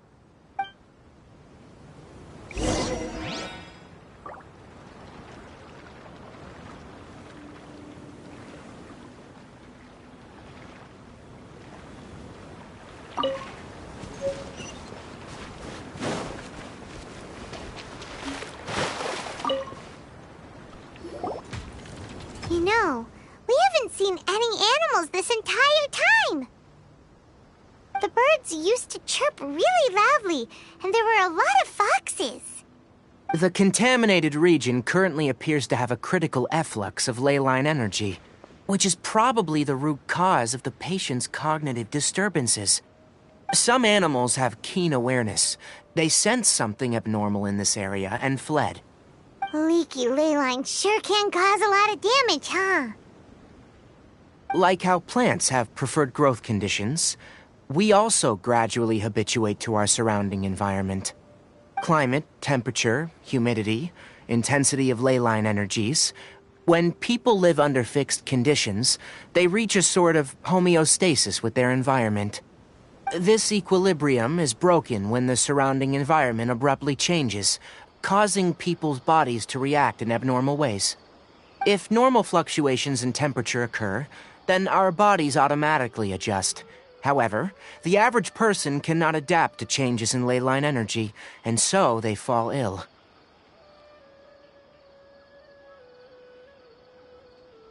Then why are we okay? I'm not sure why you are, but he and I are fine because our elemental capabilities allow us to adapt to this kind of change. Of course, it's not a good idea to spend too much time in areas with concentrated ley line energy. The only one who can freely traverse this place is probably the mechanical crab. That's about it for the investigation. Help me find an open space. I want to test something.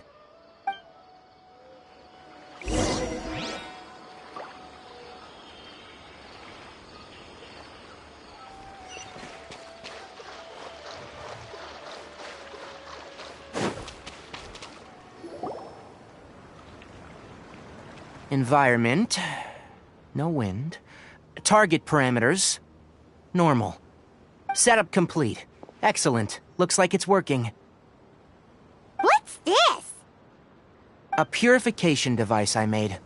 It can absorb excess leyline energy and temporarily stabilize an area.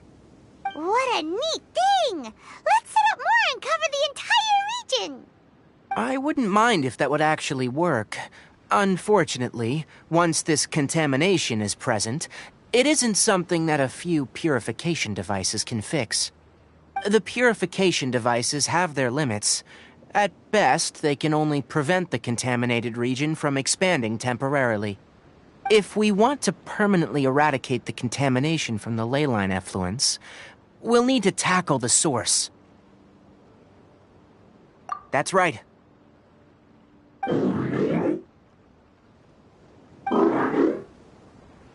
Huh? The mechanical crab is acting a little strange. Something's approaching.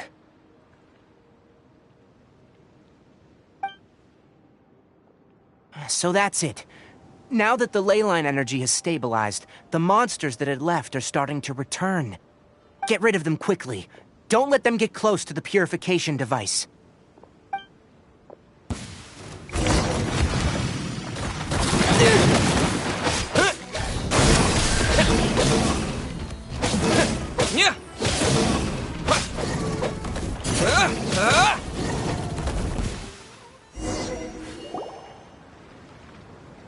Whew!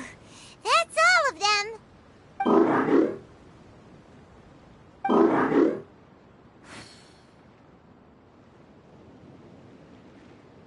Hey! Where are you? Wait for us! Let's hurry and keep up!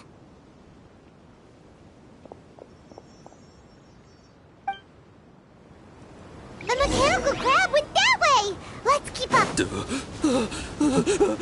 Help! Help! Take me up! Open fire! Open fire!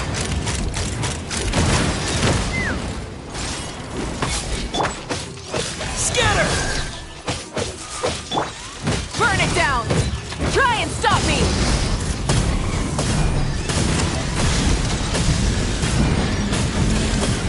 Incinerate! Propagate!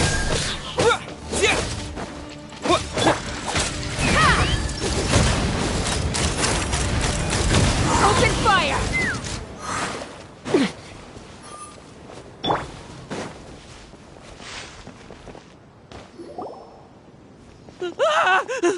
Spare me! Please spare me! Hey! Are you okay?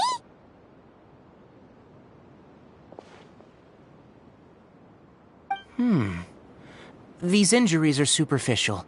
Don't move. I'll patch you up.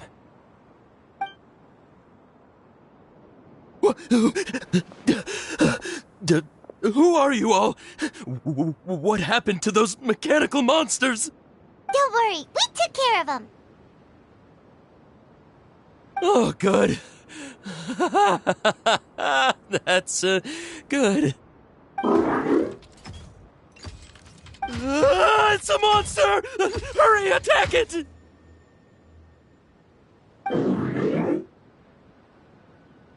we explain this? Krabby here isn't a bad guy. It heard you shouting for help and brought us here to rescue you. It's faking it. It has to be. Maybe it's gonna partner up with the other mechanical monsters and kill me. Do you know what's inside the forest? It's all crawling with mechanical freaks. I just came here to pick herbs, but I accidentally went into the contaminated region and almost died. I gotta get out of here. Ah, yes. Yes. I have to escape. Be careful. These mechanical life forms are up to no good. It'd be best if you stayed far, far away from them. No wonder the academia wanted to completely ban the existence of mechanical life forms. Those things should be annihilated! Are you okay? His inarticulate speech and bodily tremors indicate psyche disruption. He's been inside the contaminated region for too long. We've purified the ley line energy over there. Follow this path out and you'll soon see the village. When he gets to the village, someone will bring him to Kale for help. I already prepared medication that will return him to normal.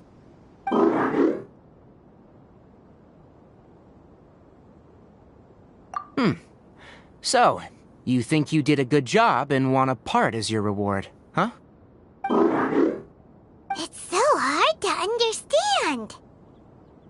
Alright. Regardless of what you're thinking, you did some real good this time. That's why I'll give you another mechanical part. Need any help with it? Guess not. Well, make sure to hang on to it. What was going through your owner's mind when he made you?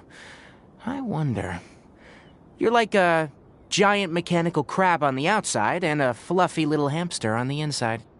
And also, how do you feel about that person saying that you're as evil as the other mechanical life forms? Okay, it definitely doesn't understand you. It seems like it possesses limited understanding, only towards matters related to mechanical components. Help others to get parts, that's probably its thought process. As for why it, rather, its owner, is collecting so many components, I'm not sure. It's getting late. Let's set up camp for the night. We'll explore further tomorrow after a night's rest.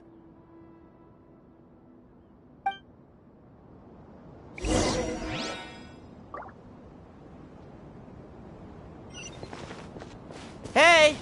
Over here! Come on, you big lummox. Raise your head and look up.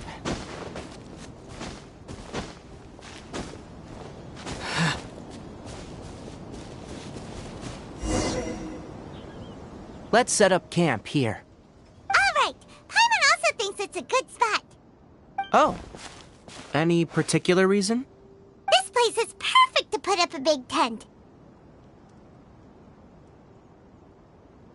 We can also set up a cooking pot and cook tons of delicious food. You're not wrong. But the primary reason for choosing this place is because its higher elevation keeps us away from the water vapor below. Rainforests are very wet.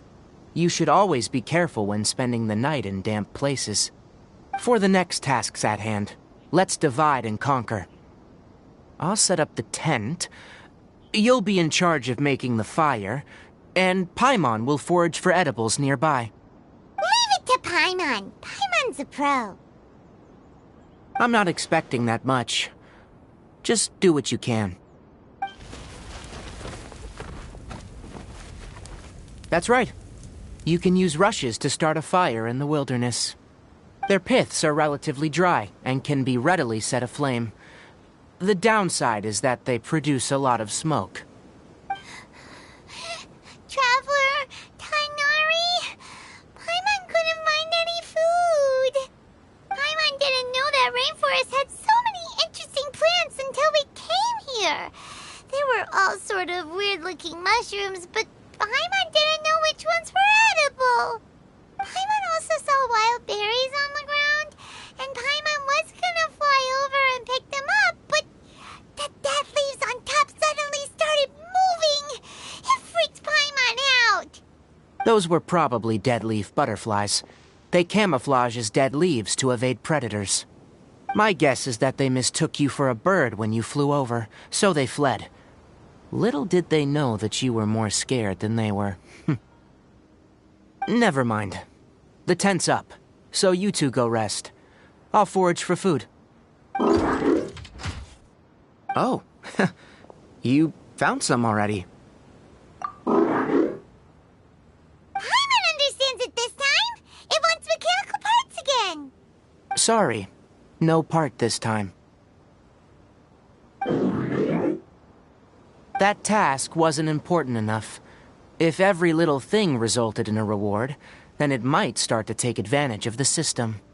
I'll note little things like this and give a cumulative reward at a later time.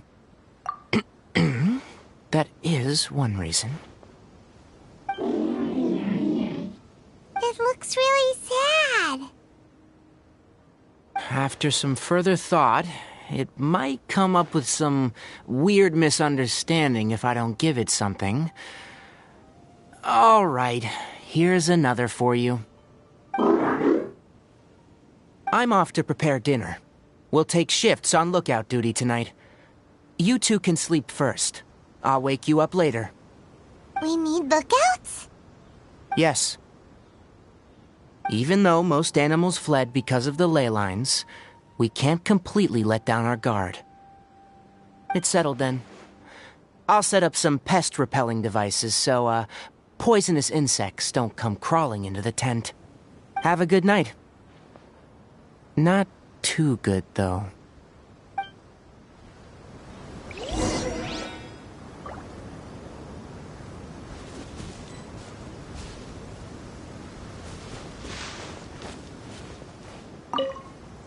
Paimon's getting sleepy. Is this because of the ley lines? It's been a while since we camped outside like this. This is like when we just started adventuring together. Nighty-night.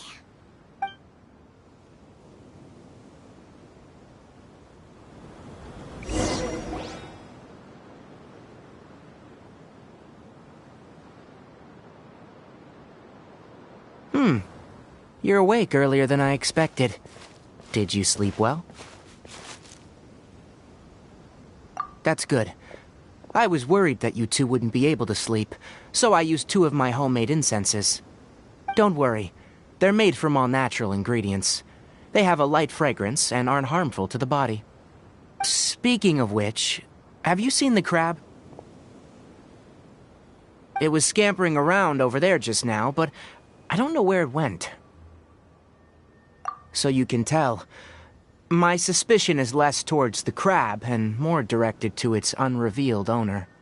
A ley line effluence of this magnitude occurred without any warning. Someone probably disrupted the natural flow of the ley lines. Until we fully understand the situation, take extra caution. The academia has banned mechanical lifeform research for years, so the origin of these creatures is very suspect.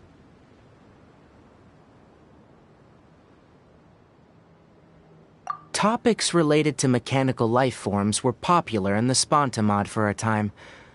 Some of my juniors had also thrown themselves into such research. They proposed an intriguing idea. Use our knowledge to create a new and practical lifeform that could help humanity conquer nature. However, no matter which modules or parts are installed, a machine is innately a construct that receives and executes commands. They can never possess self-awareness like us or other living organisms. In their pursuit to discover the differences between mechanical and biological life forms, zealous researchers performed unregulated vivisections and other absurdly cruel experiments on animals. Research on mechanical life forms was thus banned. The irony is that the researchers became even more impetuous afterward. Who knows? Maybe the subject will be unbanned in a few years.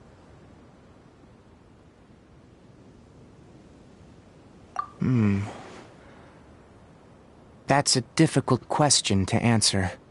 I am interested in the topic of mechanical life, but I don't like the researchers' attitudes. It's just my personal opinion. My ancestors and the Veluca Shuna of the desert coexisted together and supported one another. The bloodline of my people was born from this symbiotic relationship. So to me, all life is important. To understand life, you must first respect it. Life is not an expendable commodity, and knowledge should not be wielded like a scepter. These are the points of contention I have with some researchers, and why I left the academia. Once you start placing yourself above other life forms, I mean, what kind of results do you expect to get from researching pure life with impure intentions? Really? Well, I'm glad to hear it.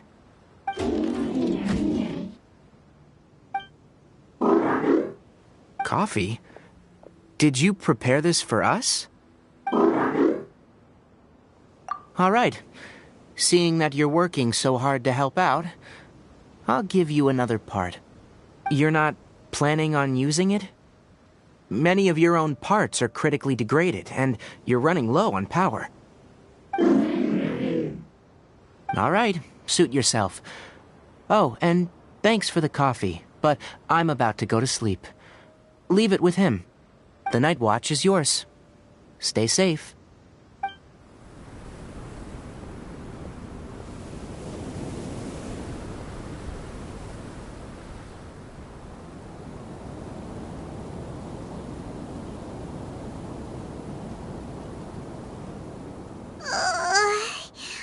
Sorry. Paimon slept through the entire night.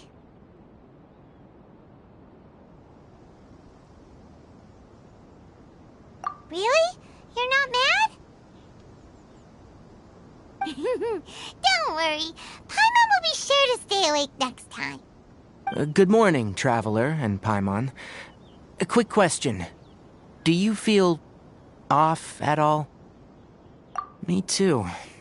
The farther in we go, the closer we get to the source of the ley line effluence. We'll be heading out earlier today. I'll take down the tent, and you two... Is there something we can do? Extinguish our fire so we don't set the entire forest aflame. Also, retrieve the pest-repelling devices from last night. We don't want to affect the ecosystem here. Got it! Paimon will take care of the fire. All right. Let's meet back here later.